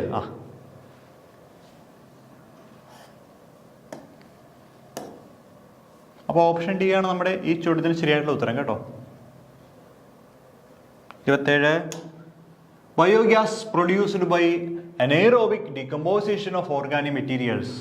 ഈഥേനാണോ, മീഥേനാണോ, കാർബൺ ഡൈ ഓക്സൈഡ് ആണോ, അമോണിയ ആണോ, അങ്ങനെയുള്ള കാര്യങ്ങളൊക്കെയാണ് ചോദിച്ചത്. ഏതാണ്? ഓപ്ഷൻ ബി ആണ്, മീഥേൻ അല്ലേ? Methane. Biogas produced by anaerobic decomposition of organic materials. നമ്മൾ ഈ ബയോഗ്യാസ് പ്ലാന്റ് അല്ലേ, നമ്മൾ അതിനകത്ത് വേസ്റ്റ് ഒക്കെ കൊണ്ട് ഇടാറുണ്ട്. രണ്ട് രീതിയിൽ ഡീകമ്പോസിഷൻ നടക്കും. അനേറോബിക് ഡീകമ്പോസിഷൻ ഉണ്ട്, എയറോബിക് ഡീകമ്പോസിഷൻ ഉണ്ട്. അനേറോബിക് എന്ന് വെച്ചാൽ ഓക്സിജൻ എയറിന്റെ സഹായമില്ലാതെ, അതായത് ഓക്സിജന്റെ സഹായമില്ലാതെ ഡീകമ്പോസിഷൻ നടക്കുന്നതിനാണ് അനേറോബിക് ഡീകമ്പോസിഷൻ എന്ന് പറയുന്നത് കേട്ടോ. So it is a biological process in which break down organic matter in the absence of oxygen. Oxygen സഹായമില്ലാതെ ഓർഗാനിക് മാറ്ററിനെ ബ്രേക്ക് ഡൗൺ ചെയ്ത് ഗ്യാസ് റിലീസ് ചെയ്യും. എവിടെ? Anaerobic decomposition of organic material. എന്താണ്? Anaerobic decomposition of organic materials. So ഏതാണ്? Option B ആണ് ശരിയായിട്ടുള്ള ഉത്തരം. ഓക്കെ, 28ാമത്തെ ചോദ്യം. An electrical device that converts the energy of light directly into electricity. നല്ലൊരു ചോദ്യമാണ്. ചോദ്യം എന്താണ്? ഒരു ഇലക്ട്രിക്കൽ ഡിവൈസ് ആണ്. ആ ഇലക്ട്രിക്കൽ ഡിവൈസ് എന്താണ്? Converts the energy of light directly into electricity. എന്താണ്? Device that convert the energy of light, അതായത് ലൈറ്റ് എനർജിയെ ഇലക്ട്രിക്കൽ എനർജി ആയിട്ട് കൺവേർട്ട് ചെയ്യുന്ന, അതായത് ലൈറ്റ് എനർജിയെ ഇലക്ട്രിക്കൽ എനർജി ആയിട്ട് കൺവേർട്ട് ചെയ്യുന്ന ഡിവൈസ് ഏതാണ്? ഇലക്ട്രിക്കൽ ഡിവൈസ് ഇതാണ്. ഫോട്ടോ ഡിറ്റക്ടർ ഉണ്ട്, ലേസർ ഉണ്ട്. ലേസർ എന്തായാലും അല്ല, കാരണം ലേസർ എന്ന് വെച്ചാൽ ലൈറ്റ് പ്രൊഡ്യൂസ് ചെയ്യാം. നമ്മൾ ഇലക്ട്രിസിറ്റി കൊടുത്ത് ആ ഇലക്ട്രിസിറ്റിയാണ് ലൈറ്റിനെ പ്രൊഡ്യൂസ് ചെയ്യുന്നത്. അതായത് ഇലക്ട്രിക്കൽ എനർജിനെ ലൈറ്റ് എനർജി ആയിട്ടാണ് കൺവേർട്ട് ചെയ്യുന്നത്. അല്ല, നമുക്ക് ലൈറ്റ് എനർജി ഇലക്ട്രിക്കൽ എനർജി ആയിട്ട് കൺവേർട്ട് ചെയ്യുന്നതാണ് വേണ്ടത്. പിന്നെ മെയ്സറും അല്ല. മെയ്സർ എന്ന് വെച്ച് കഴിഞ്ഞാൽ ലേസറിൻ്റെ ആദ്യകാലത്തുള്ള സെറ്റപ്പിനെയാണ് നമ്മൾ മെയ്സർ എന്ന് പറയുന്നത്. മെയ്സർ കണ്ടുപിടിച്ച് അതിൽ മോഡിഫിക്കേഷൻസ് വരുത്തിയാണ് ലേസർ ഉണ്ടാക്കിയത്. അപ്പോൾ രണ്ടൊന്നും തന്നെയാണ് ഏകദേശം. ഇനി ഫോട്ടോ വോൾട്ടൈക് സെല്ലുമുണ്ട്, അതുപോലെ എന്തുണ്ട്? ഫോട്ടോ ഡിറ്റക്ടർ ഉണ്ട്. എന്താണ്? ഫോട്ടോ വോൾട്ടൈക് സെല്ലുമുണ്ട്, അതുപോലെ തന്നെ എന്തുണ്ട്? ഫോട്ടോ ഡിറ്റക്ടേഴ്സും നമുക്ക് അവൈലബിൾ ആണ്. ഓക്കെ, അപ്പോൾ ഇവിടെ ഫോട്ടോ ഡിറ്റക്ടർ ലൈറ്റിനെ ജസ്റ്റ് ഡിറ്റക്ട് ചെയ്യാൻ വേണ്ടി മാത്രം ഉപയോഗിക്കുന്നതാണ് എന്ത്? ഫോട്ടോ ഡിറ്റക്ടർ എന്ന് പറയുന്നത്. അപ്പോൾ അതെന്തായാലും അല്ല. പിന്നെ എന്തേ ഉള്ളൂ? ഫോട്ടോ വോൾട്ടൈക് സെല്ലാണ്. എന്താണ്? ഫോട്ടോ വോൾട്ടൈക് സെല്ല്, അതായത് നമ്മുടെ സെല്ലിൽ വന്ന് ലൈറ്റ് വീണ് കഴിഞ്ഞാൽ, സോളാർ സെല്ലിൽ വന്ന് ലൈറ്റ് വീണ് കഴിഞ്ഞാൽ ആ ലൈറ്റിൻ്റെ എനർജീനെ അബ്സോർബ് ചെയ്ത് അതെന്ത് പ്രൊഡ്യൂസ് ചെയ്യുന്നു? ഇലക്ട്രിസിറ്റി പ്രൊഡ്യൂസ് ചെയ്യുന്നു. അതായത് ഫോട്ടോ വോൾട്ടൈക് സെല്ലാണ് ഈ ചോദ്യത്തിൻ്റെ ശരിയായിട്ടുള്ള ഉത്തരം. എന്താണ്? Photovoltaic cell. An electrical device that convert the energy of light directly into electricity. അതായത് ഡയറക്റ്റ് ഇലക്ട്രിസിറ്റി ആയിട്ട് മാറ്റുക ചെയ്യുന്നത്. ഈ ഫോട്ടോ ഡിറ്റക്ടറിൻ്റെ അകത്ത് അങ്ങനെയല്ല. ഫോട്ടോ ഡിറ്റക്ടറിൻ്റെ അകത്ത് ഇതുപോലൊരു റൗണ്ട് ഷേപ്പിലുള്ള മെറ്റീരിയലാണ്. ഇവിടെ ലൈറ്റ് വന്ന് വീഴും. അപ്പോൾ ലൈറ്റ് വന്ന് വീഴാൻ നേരത്തെ ഇതിൻ്റെ റെസിസ്റ്റൻസിനോ അങ്ങനെ എന്തെങ്കിലും മാറ്റം ഉണ്ടായിട്ടാണ് നമ്മൾ ഡിറ്റർമിൻ ചെയ്യുന്നത് ലൈറ്റ് ഉണ്ട് എന്നുള്ളത്. അതാണ് ഫോട്ടോ ഡിറ്റക്ടർ. പക്ഷേ ഫോട്ടോ വോൾട്ടൈക്സ് എല്ലാം അങ്ങനെയല്ല. വന്ന് വീഴുന്ന ലൈറ്റിനെ അത് എന്തായിട്ട് കൺവേർട്ട് ചെയ്യുകയാണ് ചെയ്യുന്നത്. എന്തായിട്ട് കൺവേർട്ട് ചെയ്യും? അതിനെ ഡയറക്റ്റ് ഇലക്ട്രിസിറ്റി ആയിട്ട് കൺവേർട്ട് ചെയ്യാൻ നമുക്ക് യൂസ്ഫുൾ ആയിട്ടൊരു ഫോമിലേക്ക് മാറ്റുകയാണ് ചെയ്യുന്നത്. ഓക്കെ, അങ്ങനെയാണ് 28ാമത്തെ ചോദ്യം. 29ാമത്തെ ചോദ്യം, what is the number of nuclear remains after nth half life periods? Okay, ചോദ്യം നമുക്ക് ഒന്ന് എഴുതി നോക്കാം. അതായത് n ഹാഫ് ലൈഫുകൾ കഴിയുമ്പോൾ ബാക്കി അവശേഷിക്കുന്ന ന്യൂക്ലിയർ എലമെന്റ് എത്രയാണെന്നുള്ളതാണ് ഇവിടെ ചോദ്യം. അപ്പോൾ നമുക്ക് എല്ലാവർക്കും അറിയാം, നമ്മളൊരു ന്യൂക്ലിയർ എലമെന്റ് ഇങ്ങനെ എടുത്തു കഴിഞ്ഞാൽ ആ ന്യൂക്ലിയർ എലമെന്റ് ഇങ്ങനെ കുറച്ച് ഇങ്ങനെ കുറഞ്ഞുകൊണ്ടിരിക്കും അല്ലേ. അപ്പോൾ ആദ്യം ഉണ്ടായിരുന്നതിന് നേരെ പകുതി ആവാൻ വേണ്ട സമയത്തെ, അപ്പോൾ ആദ്യം 10 ഉണ്ടെങ്കിൽ 5 ആവാൻ വേണ്ട സമയത്തെയാണ് നമ്മൾ അതിന്റെ ഹാഫ് ലൈഫ് എന്ന് പറയുന്നത്. ഓക്കെ, അപ്പോൾ അങ്ങനെയാണെങ്കിൽ n is equal to n0 into 1/2 whole raised to n എന്ന് പറയുന്ന ഒരു ഇക്വേഷൻ നമുക്ക് വളരെ ഇമ്പോർട്ടൻ്റ് ആയിട്ട് പഠിക്കാനുണ്ട്. അതായത് ഹാഫ് ലൈഫുമായിട്ട് ബന്ധപ്പെട്ട ഒരു ഇക്വേഷൻ ആണ്. അതായത് ഇപ്പോൾ ഒരു ന്യൂക്ലിയർ എലമെന്റ് ഉണ്ടെന്ന് വിചാരിക്കുക. ആ ന്യൂക്ലിയർ എലമെന്റിന്റെ 2 ഹാഫ് ലൈഫുകൾക്ക് ശേഷം അവശേഷിക്കുന്ന പാർട്ടിക്കിളുകളുടെ എണ്ണം കണ്ടുപിടിക്കാൻ പറയുകയാണെങ്കിൽ നമുക്ക് n0 n0 into 1/2 whole raised to n എന്ന് പറയുന്ന ഇക്വേഷൻ ഉപയോഗിക്കാൻ പറ്റും. അപ്പോൾ ഒന്നുകൂടെ പറഞ്ഞുതരാം. ഈ n0 എന്ന് പറഞ്ഞു കഴിഞ്ഞാൽ ആദ്യം ഉണ്ടായിരുന്ന ഇനീഷ്യൽ എമൗണ്ട് എന്ന് പറയും. Initial amount of nuclear substance ആദ്യം ഉണ്ടായിരുന്നതാണ്. ഇപ്പോൾ 1 കിലോഗ്രാം എങ്കിൽ 1 കിലോഗ്രാം ആദ്യമുള്ളതാണ്. എന്ന് വെച്ച് കഴിഞ്ഞാൽ ആഫ്റ്റർ n ഹാഫ് ലൈഫുകൾ, അതായത് ഇപ്പോൾ 1 ഹാഫ് ലൈഫ് ആണെങ്കിൽ 1 ഹാഫ് ലൈഫിന് ശേഷം, 2 ഹാഫ് ലൈഫ് ആണെങ്കിൽ 2 ഹാഫ് ലൈഫിന് ശേഷം, n ഹാഫ് ലൈഫുകളാണെങ്കിൽ n ഹാഫ് ലൈഫിന് ശേഷം. അപ്പോൾ n ഹാഫ് ലൈഫുകൾക്ക് ശേഷം ബാക്കിയുള്ള ന്യൂക്ലിയർ എലമെന്റ് എത്രയാണോ അതിനെയാണ് നമ്മൾ n എന്ന് പറയുന്നത്. അതായത് element after n half lifes, n half ലൈഫുകൾക്ക് ശേഷം അവശേഷിക്കുന്ന ന്യൂക്ലിയർ എലമെന്റ് കണ്ടുപിടിക്കാനുള്ള ഇക്വേഷനാണ് n n0 into 1/2 whole raised to n എന്ന് പറയുന്നത്. ഹാഫ് ലൈഫുകളുടെ എണ്ണത്തെയാണ് നമ്മൾ എന്ത് പറയുന്നത്, സ്മോൾ n എന്ന് പറയുന്നത്. 2 ഹാഫ് ലൈഫ് ഉണ്ടെങ്കിൽ 2 കൊടുക്കണം, 3 ഹാഫ് ലൈഫ് ഉണ്ടെങ്കിൽ 3 കൊടുക്കണം. പ്രോബ്ലം സെഷൻ ചെയ്യുന്നത് പറഞ്ഞുതരാം. അപ്പോൾ ഇവിടെ നമുക്ക് ഓപ്ഷൻ എ ആണ് കറക്റ്റ് ചോയ്സ്. കണ്ടോ, n n0 into 1/2 whole raised to n. ഇവിടെ എഴുതിയിരിക്കുന്നത് ഇങ്ങനെയാണ്, n0 divided by 2 raised to n എന്നാണ്. അപ്പോൾ ഇത് നമുക്ക് ഇങ്ങനെ എഴുതാമല്ലോ, n0 into 1/2 raised to n എന്ന് എഴുതാം. ഇതിനെ വേണമെങ്കിൽ n0 into 1/2 whole raised to n എന്ന് എഴുതാൻ കുഴപ്പമൊന്നുമില്ല. കാരണം 1 raised to n എടുത്തു കഴിഞ്ഞാൽ 1 തന്നെയാണ്. കണ്ടോ, അപ്പോൾ n0 into 1/2 whole raised to n എന്ന് പറഞ്ഞാൽ വളരെ ഇമ്പോർട്ടൻ്റ് ആയിട്ടുള്ള ഒരു ഇക്വേഷനിലേക്ക് നമ്മൾ എത്തിച്ചേരും. കണ്ടോ, ഓക്കെ. അപ്പോൾ ഓപ്ഷൻ എ ആണ് ഇതിന്റെ റൈറ്റ് ചോയ്സ്.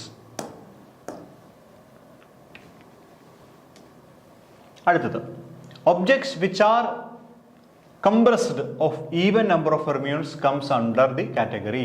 മെസോണുകള്, ബോസോണുകള്, ലെപ്റ്റോണുകള്, ബാരിയോണുകൾ. ഏതാണ്? ബോസോണുകളാണ്. Object which are compressed of even number of fermions come under the category. എന്താണ്? ബോസോണുകളാണ്.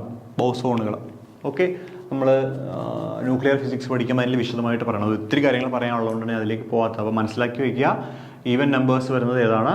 ബോസോണുകളാണ്.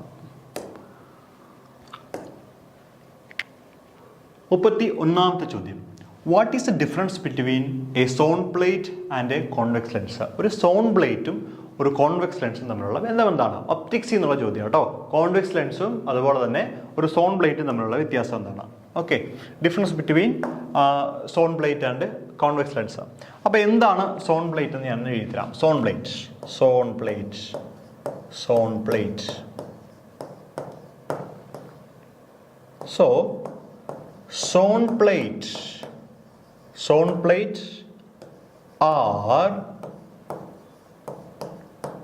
typically thin flat plates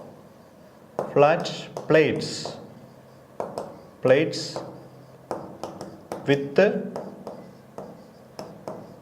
concentric rings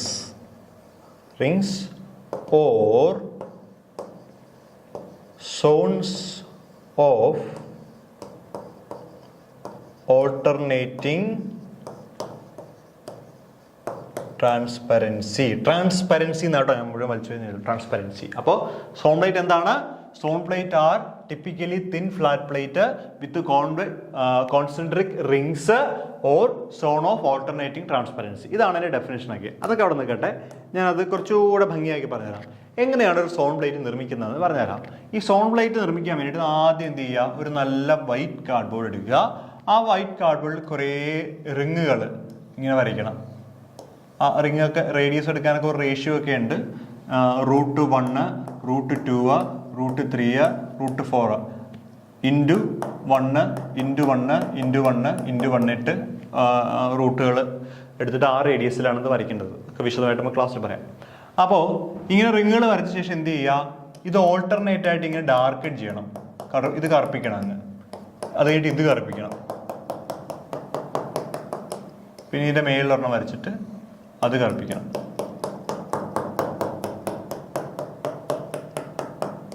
കണ്ടോ? എന്നിട്ട് എന്ത് ചെയ്യണം, ഇതിൻ്റെ ഒരു ഫോട്ടോ എടുക്കണം. നമ്മുടെ ഫോണിലെ ക്യാമറയല്ല ഫോട്ടോ എടുക്കണം, പണ്ടത്തെ ഫിലിം ഇട്ടിട്ടുള്ളൊരു ക്യാമറ ഉണ്ടല്ലോ, ആ ഫിലിം ഇട്ടിട്ടുള്ള ക്യാമറയിൽ എന്ത് ചെയ്യണം, ഒരു ഫോട്ടോ ഇതിൻ്റെ എടുക്കണം. അങ്ങനെ ഫോട്ടോ എടുത്തിട്ട് എന്ത് ചെയ്യണം, ആ ഫിലിം ഡെവലപ്പ് ചെയ്യണം. അത് മറ്റേ നെഗറ്റീവ് വാഷ് ചെയ്തെടുക്കണം. അങ്ങനെ വാഷ് ചെയ്തെടുക്കുമ്പോൾ നിങ്ങൾക്ക് ഇതുപോലെ വീണ്ടും എന്ത് കിട്ടും, ഓരോ റിങ്ങുകൾ ഇങ്ങനെ കിട്ടും, ഓരോ റിങ്ങുകൾ. ഓക്കെ, അപ്പോൾ ഇവിടുത്തെ പ്രത്യേകത എന്തായിരിക്കും, ഇതാ സംഭവിക്കുന്നത് എന്താണെന്ന് വെച്ച് കഴിഞ്ഞാൽ ഓൾട്ടർനേറ്റ് ആയിട്ട് ഡാർക്ക് ബ്രൈറ്റ് വരും.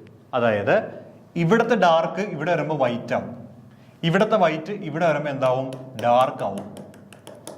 കണ്ടോ? അതായത് ഫിലിമിൻ്റെ അകത്തൊരു പ്രത്യേകതയുണ്ട്. പണ്ടത്തെ നമ്മൾ ഫിലിം ഇങ്ങനെ നോക്കിയാൽ അറിയാം, ചിലടത്ത് വെളുത്തിരിക്കും, ചിലടത്ത് കറുത്തിരിക്കും. അതായത് കറുത്ത പെയിന്റ് അടിച്ചെടുത്ത ഭാഗം വെളുത്തിരിക്കും, വെളുത്ത പെയിന്റ് അടിച്ച ഭാഗം കറുത്തിരിക്കും. അതാണ് ഈ ഫിലിമിൻ്റെ പ്രത്യേകത. അപ്പോൾ നിങ്ങൾ ഫോട്ടോ എടുക്കുന്നിടത്ത് കറുത്ത അടിച്ചിരിക്കുന്നവിടെ വൈറ്റ് കിട്ടും, വൈറ്റ് അടിച്ചിരിക്കുന്നവ കറുത്ത് കിട്ടും. അപ്പോൾ അതൊരു ഫിലിമാണല്ലോ. അപ്പോൾ ഈ വെളുത്തിരിക്കുന്ന ഭാഗത്തുകൂടി ലൈറ്റ് കടന്നു പോകും. അത് ട്രാൻസ്പെറൻ്റ് ആണ്, ലൈറ്റ് കടന്നു പോകും. കറുത്തടുത്തുകൂടി ലൈറ്റ് കടന്നു പോവില്ല. അപ്പോൾ ഈ ഒരു ഫിലിമിനെയാണ് നമ്മൾ എന്ത് പറയുന്നത്, സോൺ പ്ലേറ്റ് എന്ന് പറയുന്നത്. എന്താണ് സോൺ പ്ലേറ്റ്? പിടി കിട്ടിയോ? ഇതിനെയാണ് നമ്മൾ സോൺ പ്ലേറ്റ്. ഈ സോൺ പ്ലേറ്റിൻ്റെ ഏറ്റവും വലിയ പ്രത്യേകത എന്താണെന്ന് വെച്ച് കഴിഞ്ഞാൽ, നിങ്ങളൊരു സോൺ പ്ലേറ്റ്, ഇപ്പോൾ ഇതാണ് നിങ്ങളുടെ സോൺ പ്ലേറ്റ് എന്ന് വിചാരിക്കുക. ഇതിൽ ഒരുപാട് റിങ്ങുകൾ ഉണ്ടെന്ന് ഇങ്ങനെ വിചാരിക്കുക, റിങ്ങുകൾ. ഓക്കെ, ഇവിടെ ഒരു ആക്സിസ് ഉണ്ടെന്ന് വിചാരിക്കുക. ഈ സോൺ പ്ലേറ്റിൽ നിന്ന് വരുന്ന ലൈറ്റുകൾ ഇങ്ങനെ ഓരോ ഭാഗത്ത് വീഴും, ഇങ്ങനെ വീഴും, ഇങ്ങനെ വീഴും.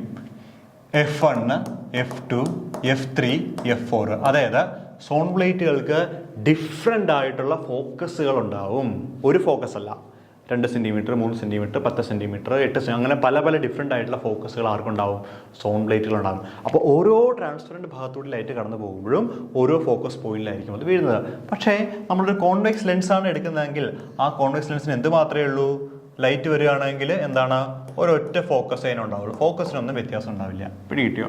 അപ്പോൾ what is the difference between zone plate and a convex lens എന്ന് ചോദിച്ചാൽ എന്ത് പറയണം, zone plate has 1 focal length. ശരിയല്ല, സോൺ പ്ലേറ്റിന് ഒരുപാട് ഫോക്കൽ ലെങ്തുകളുണ്ട്. Convex lens has number of foci. Convex ലെൻസിന് ഒരുപാട് ഫോക്കൽ ലെങ്ത് ഉണ്ടോ? ഇല്ല, ഒരു ഫോക്കൽ ലെങ്തേ ഉള്ളൂ. അപ്പോൾ ഇതുമല്ല option. Both have 1 focal length, അതെന്തായാലും അല്ല. എന്താണ്, zone plate has number of foci. ഈ ഫോസി എന്ന് പറഞ്ഞു കഴിഞ്ഞാൽ ഈ പോയിന്റ് തന്നെയാണ്, ഫോക്കസ് പോയിന്റിനെയാണ് നമ്മൾ ഫോസി എന്ന് സിമ്പിൾ ആയിട്ട് പറയുന്നത്. അപ്പോൾ എന്താണ്, zone plate has a number of focis. എന്താണ്, zone plate has a number of foci. അപ്പോൾ എന്താണ് സോൺ പ്ലേറ്റ് എന്ന് മനസ്സിലായല്ലോ? ഓക്കെ,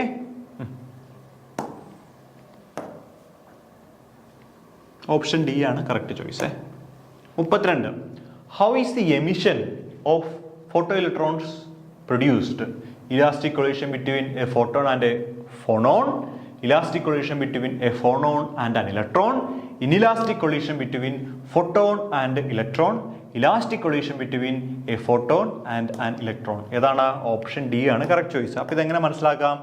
ആദ്യം മനസ്സിലാക്കുക, നമ്മൾ ഈ ഫോട്ടോ ഇലക്ട്രോണുകളുടെ എമിഷൻ എന്ന് പറഞ്ഞു കഴിഞ്ഞാൽ, ഫോട്ടോ ഇലക്ട്രോണിൻ്റെ എമിഷൻ്റെ കേസ്, നമ്മളൊരു മെറ്റീരിയലിലേക്ക് ലൈറ്റ് വന്ന് വീണ് കഴിയുമ്പോൾ ആ ലൈറ്റിൻ്റെ എനർജി ഫോട്ടോണുകൾ അബ്സോർബ് ചെയ്ത് അത് പുറത്തേക്ക് ഇലക്ട്രോണുകൾ എമിറ്റ് ചെയ്യും. ഇതിനെയാണ് നമ്മൾ ഫോട്ടോ ഇലക്ട്രോണുകൾ എന്ന് പറയുന്നത്. അപ്പോൾ ഫോട്ടോ ഇലക്ട്രോണിൽ എപ്പോഴും നടക്കുന്നത് എന്തായിരിക്കും? ഇലാസ്റ്റിക് കൊളീഷൻ ആയിരിക്കും. അത് ആരൊക്കെ തമ്മിൽ നടക്കുന്നത്? ഫോട്ടോണും ഇലക്ട്രോണും തമ്മിൽ. ഈ പോയിന്റ് നോക്കുക, ഫോട്ടോണും ഇലക്ട്രോണും. ഓക്കെ, അപ്പോൾ ഇത് നമ്മുടെ ഒരു മെറ്റൽ പീസാന്ന് വിചാരിക്കുക. ഒരു ലൈറ്റ് വന്ന് വീഴുന്നു. ഈ ലൈറ്റ് എന്ന് വെച്ചാൽ ഫോട്ടോൺ എന്നാണ് നമ്മൾ പറയുന്നത്, ഫോട്ടോൺ അല്ലേ. ലൈറ്റിനെ ഓരോ കുഞ്ഞു കുഞ്ഞു പാക്കറ്റുകളാക്കാമെന്ന് പറഞ്ഞിട്ടുണ്ട്. ഓരോ പാക്കറ്റിന്റെ എനർജി hν ആണെന്നും പറഞ്ഞിട്ടുണ്ട്. അപ്പം ഈ ഓരോ എനർജി പാക്കറ്റുകൾ നമ്മൾ വിളിക്കുന്നത് ഫോട്ടോണുകൾ എന്നാണ്. ഫോട്ടോൺ വന്ന് വീണ് ഇലാസ്റ്റിക് കൊളീഷൻ നടന്നു കഴിയുമ്പോൾ ഇവിടുന്ന് ഇലക്ട്രോണിൽ എന്ത് ചെയ്യും? ഇജക്ട് ചെയ്യും. ഇതിനെ ഫോട്ടോ ഇലക്ട്രിക് എഫക്ട് എന്ന് പറയുന്നത് ഐൻസ്റ്റീൻ്റെ അല്ലേ. ഇലക്ട്രോണിൽ എന്ത് ചെയ്യും? ഇജക്ട് ചെയ്യും. അപ്പോൾ elastic collision between photon and electron ആണ് എവിടെ നടക്കുന്നത്?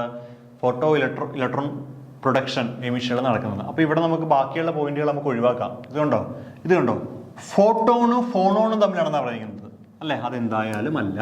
കണ്ടോ, elastic collision between phonon and electron എന്ന് പറയുന്നത് ഫോണോൺ അല്ല, ഫോട്ടോൺ ആണ്. അപ്പോൾ എന്താണ്? ഓപ്ഷൻ ബി അല്ല. ഫോണോൺ എന്ന് പറഞ്ഞ വേറൊരു കാര്യമുണ്ട് കേട്ടോ. ഇനി ഇന്നിലാസ്റ്റിക് കൊളീഷൻ, അപ്പോൾ തന്നെ ഈ ഓപ്ഷൻ കളയാം. കണ്ടോ, അപ്പോൾ ഏതാ ഓപ്ഷൻ? ഓപ്ഷൻ ഡി ആണ് കറക്റ്റ് ചോയ്സ്. കണ്ടോ? അപ്പോൾ ചില ആളുകൾ ഈ ഓപ്ഷൻ വായിക്കും elastic collision between photon and electron എന്ന് വായിച്ചിട്ട് ഇതങ്ങ് ടിക്ക് ചെയ്യും. അപ്പോൾ നോക്കുക, ഫോട്ടോൺ അല്ല ഫോണോൺ ആണിത്. ഫോണോൺ അല്ല, ഫോട്ടോൺ ആണ്. ഫോട്ടോണും ഇലക്ട്രോണും. അപ്പോൾ ഫോട്ടോ ഇലക്ട്രിക് പ്രതിഭാസത്തിൽ ഫോട്ടോ ഇലക്ട്രോണെ പ്രൊഡ്യൂസ് ചെയ്യുന്നത് elastic collision of photon with the electron ആണ്. ഓക്കെ,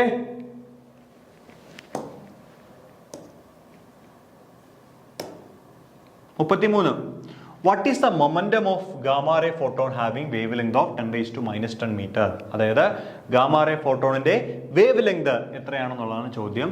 10⁻⁻10 മീറ്റർ ആണ് അതിന്റെ വേവ് ലെങ്ത് എന്ന് പറയുന്നത്. What is the momentum? P ആണ് നമുക്ക് കണ്ടുപിടിക്കേണ്ടത്. എന്താണ് പി?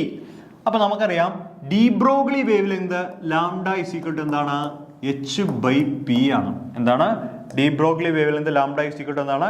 h/p ആണ്. അങ്ങനെയാണെങ്കിൽ പി ഇസ് ഈക്വൽ ടു എന്താണ്? h ഡിവൈഡഡ് ബൈ ലാംഡ ആണ്. എന്താണ്? P is equal to h divided by lambda. h ഇവിടെ തന്നിട്ടുണ്ടല്ലോ, h എത്രയാണ്? h തന്നെ. പി ലാംഡ എടുത്ത് തന്നിട്ടുണ്ടല്ലോ, എത്രയാണ്? 10⁻⁻10. 10⁻⁻10 തന്നിട്ടുണ്ട്, ശരിയല്ലേ?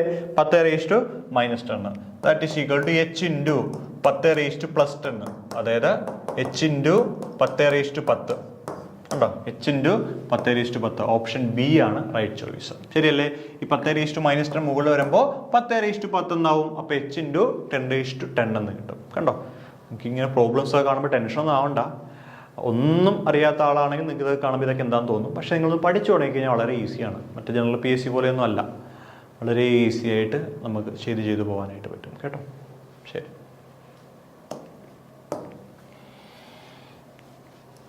ഓപ്ഷൻ ബി ആണ് 33ാമത്തെ ചോദ്യത്തിന് ശരിയായിട്ടുള്ള ഉത്തരം. 34, the couples per unit twist for a hollow cylinder and a solid cylinder is C1 and C2 respectively. Choose the correct option. അതായത് നമ്മുടെ കയ്യിൽ 2 സിലിണ്ടറുകളുണ്ട്. ഏതൊക്കെയാണ്?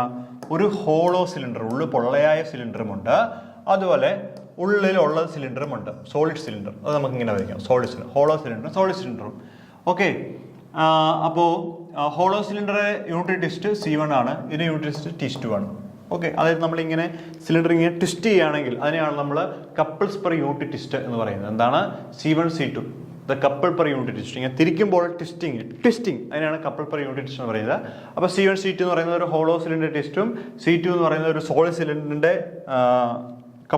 കപ്പിൾസ് പെർ യൂണിറ്റ് ട്വിസ്റ്റുമാണ്. അങ്ങനെയാണെങ്കിൽ ഈ തന്നിരിക്കുന്നതിൽ ഏതാണ് ട്രൂ എന്നാണ് ചോദ്യം. ഏതാണ്? C1 is greater than C2. By heart പഠിക്കണം. ഹോളോ സിലിണ്ടറിൻ്റെ കപ്പിൾസ് പെർ യൂണിറ്റ് ട്വിസ്റ്റ് എന്ന് പറയുന്നത് സോളിഡ് സിലിണ്ടറിനേക്കാൾ കൂടുതലായിരിക്കും. എന്താണ്? ഹോളോ സിലിണ്ടറിൻ്റെ കപ്പിൾസ് പെർ യൂണിറ്റ് ട്വിസ്റ്റ് എന്ന് പറയുന്നത് ഒരു സോളിഡ് സിലിണ്ടറിനേക്കാൾ വളരെയധികം എന്തായിരിക്കും? കൂടുതലായിരിക്കും. സോ അതുകൊണ്ട് നമുക്ക് ഓപ്ഷൻ ഡി ആണ് correct choice.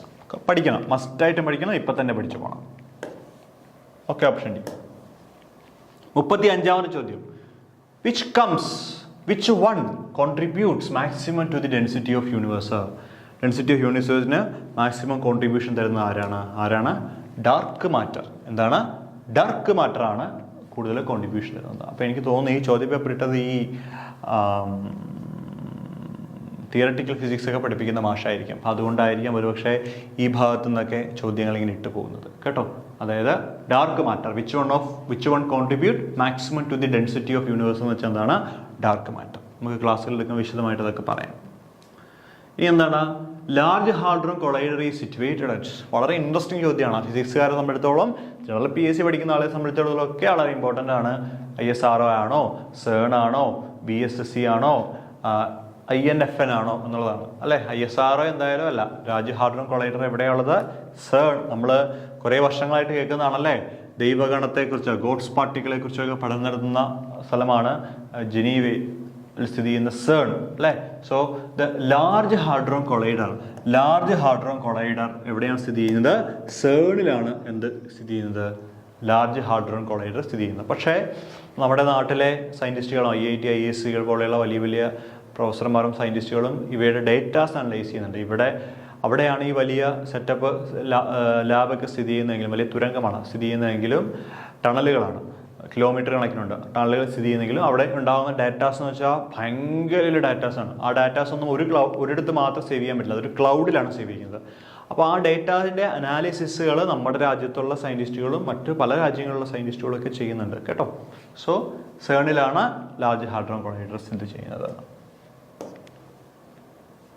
B, little boy is the name of, വീണ്ടും വളരെ ഇൻട്രസ്റ്റിംഗ് ആയിട്ടുള്ള ചോദ്യമാണ്. ലിറ്റിൽ ബോയ് എന്ന് പറയുന്നത് എന്തിൻ്റെ പേരാണെന്നുള്ളതാണ് ചോദ്യം. ലിറ്റിൽ ബോയ് എന്ന് പറയുന്നത് എന്തിൻ്റെ പേരാണ്?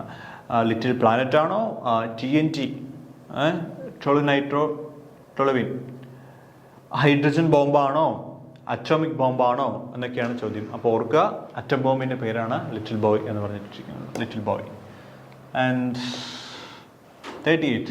What is the name given to lines drawn through different places having the same declination? So option A ആണ് ഐസോക്ലിനിക് ലൈൻസ് എന്നാണ് പറയുന്നത് കേട്ടോ. ഐസോക്ലിനിക് ലൈൻസ് കാണാതെ പഠിക്കേണ്ട കാര്യമാണ്, അതുകൊണ്ടാണ് ഒരുപാട് പറയാത്തത്. സോറി, ഐസോക്ലിനിക് അല്ല, ഐസോഗോണിക് ലൈൻസ് ആണ്. ഇതെന്താ കാര്യം എന്ന് വെച്ച് കഴിഞ്ഞാൽ മാത്തമാറ്റിക്സിൻ്റെ ഭാഗത്ത് വരുന്നതാണ്, പക്ഷെ നമ്മുടെ ഫിസിക്സിൻ്റെ ഭാഗത്താണ് ഈ ചോദ്യം ചോദിച്ചത്. അപ്പോൾ അതുകൊണ്ടാണ് എനിക്ക് പോലും കൺഫ്യൂഷനായി. സോ ഐസോഗോണിക് ലൈൻസ് ആണ് കേട്ടോ. ദെൻ ഒരു ചോദ്യം, what is the new resistance of a wire of resistance R drawn n times its original length? എന്താണ്? n² r. ഇപ്പോൾ ഒരു വയർ എടുത്ത് ഇങ്ങനെ മടക്കി എടുക്കുകയാണ്, n ടൈംസ് ഉണ്ടെങ്കിൽ n² × r ആയിരിക്കും അതിൻ്റെ എന്ത് എഫക്റ്റീവ് റെസിസ്റ്റൻസ് എന്ന് പറയുന്നത്. ഇപ്പോൾ 10 മടക്കാക്കി എന്ന് പറഞ്ഞു കഴിഞ്ഞാൽ ആ n പോലെ എന്ത് കൊടുത്താൽ മതി? 10 കൊടുത്താൽ മതി. 5 ആണെങ്കിൽ 5 എന്നിട്ട് കൊടുത്തു കഴിഞ്ഞാൽ കിട്ടും. അപ്പോൾ ഡയറക്റ്റ് ചോദ്യമാണ്. അപ്പോൾ ഈ ഇക്വേഷൻ നമുക്ക് എപ്പോഴും പഠിച്ചിരിക്കുന്നത് ഗുണമാണ്, കാരണം ന്യൂമറിക്കലായിട്ട് ചോദിച്ചാൽ നമുക്ക് സബ്സ്റ്റിറ്റ്യൂട്ട് ചെയ്താൽ മതി. അപ്പോൾ ഓർക്കുക, what is the new resistance of a wire of resistance R drawn n times its original length. Okay, so original ലെങ്ത്തിന് n ടൈംസ് ആക്കി കഴിഞ്ഞാൽ ഓപ്ഷൻ എ n² r ആണ് അതിൻ്റെ വാല്യൂ കിട്ടുന്നുണ്ടാവുക. Okay, yes. അപ്പോൾ ഇത്രയും ചോദ്യങ്ങളാണ് നമുക്ക് ഇതുമായിട്ട് ബന്ധപ്പെട്ട് ഡിസ്കസ് ചെയ്യാനുള്ളത്. അപ്പോൾ അത്യാവശ്യം തിയറീസ് നല്ല രീതിയിൽ നോക്കിയിട്ട് ചോദ്യപേപ്പർ നോക്കുകയാണെങ്കിൽ ഈസി ആയിട്ടുണ്ടാകും. ഒരു 35-36 ചോദ്യങ്ങൾ വരെ നമുക്ക് എഴുതാം. പിന്നെ ഈ ജനറൽ ആയിട്ടുള്ള 1-2 ചോദ്യങ്ങൾ ചോദിച്ചിട്ടുണ്ട്. സാധാരണ അങ്ങനെ ചോദിക്കാറില്ല ഈ ഒരു ചോദ്യപേപ്പറിൽ നമ്മൾ കണ്ടിട്ടുള്ളത്. അപ്പോൾ അത് നമുക്ക് എല്ലാവർക്കും അറിയണമെന്നില്ല, നമ്മൾ എത്ര പഠിച്ചാലും കുറേ വരും. അപ്പോൾ സബ്ജക്റ്റ് ഓറിയൻറ്റഡ് കൃത്യം പഠിച്ചാൽ 36-37 മാർക്ക് വളരെ ഈസി ആയിട്ട് സ്കോർ ചെയ്യാനായിട്ട് നമുക്ക് പറ്റും. പിന്നെ ജനറൽ ടോപ്പ് ചോദിച്ചിരിക്കുന്നത് ഇപ്പോൾ സേൺ അതൊക്കെയാണ് ചോദിക്കുന്നത്, സിമ്പിളായിട്ടുള്ള കാര്യങ്ങളൊക്കെയാണ് ചോദിച്ചിരിക്കുന്നത്. അപ്പോൾ അതുകൊണ്ട് കാര്യമായിട്ട് ഏറ്റവും ഭംഗിയായിട്ട് തന്നെ പഠിക്കുക. അപ്പോൾ നമുക്ക് എന്തായാലും മറ്റൊരു ടോപ്പിക്കുമായിട്ട് വീണ്ടും കാണാം. Thank you.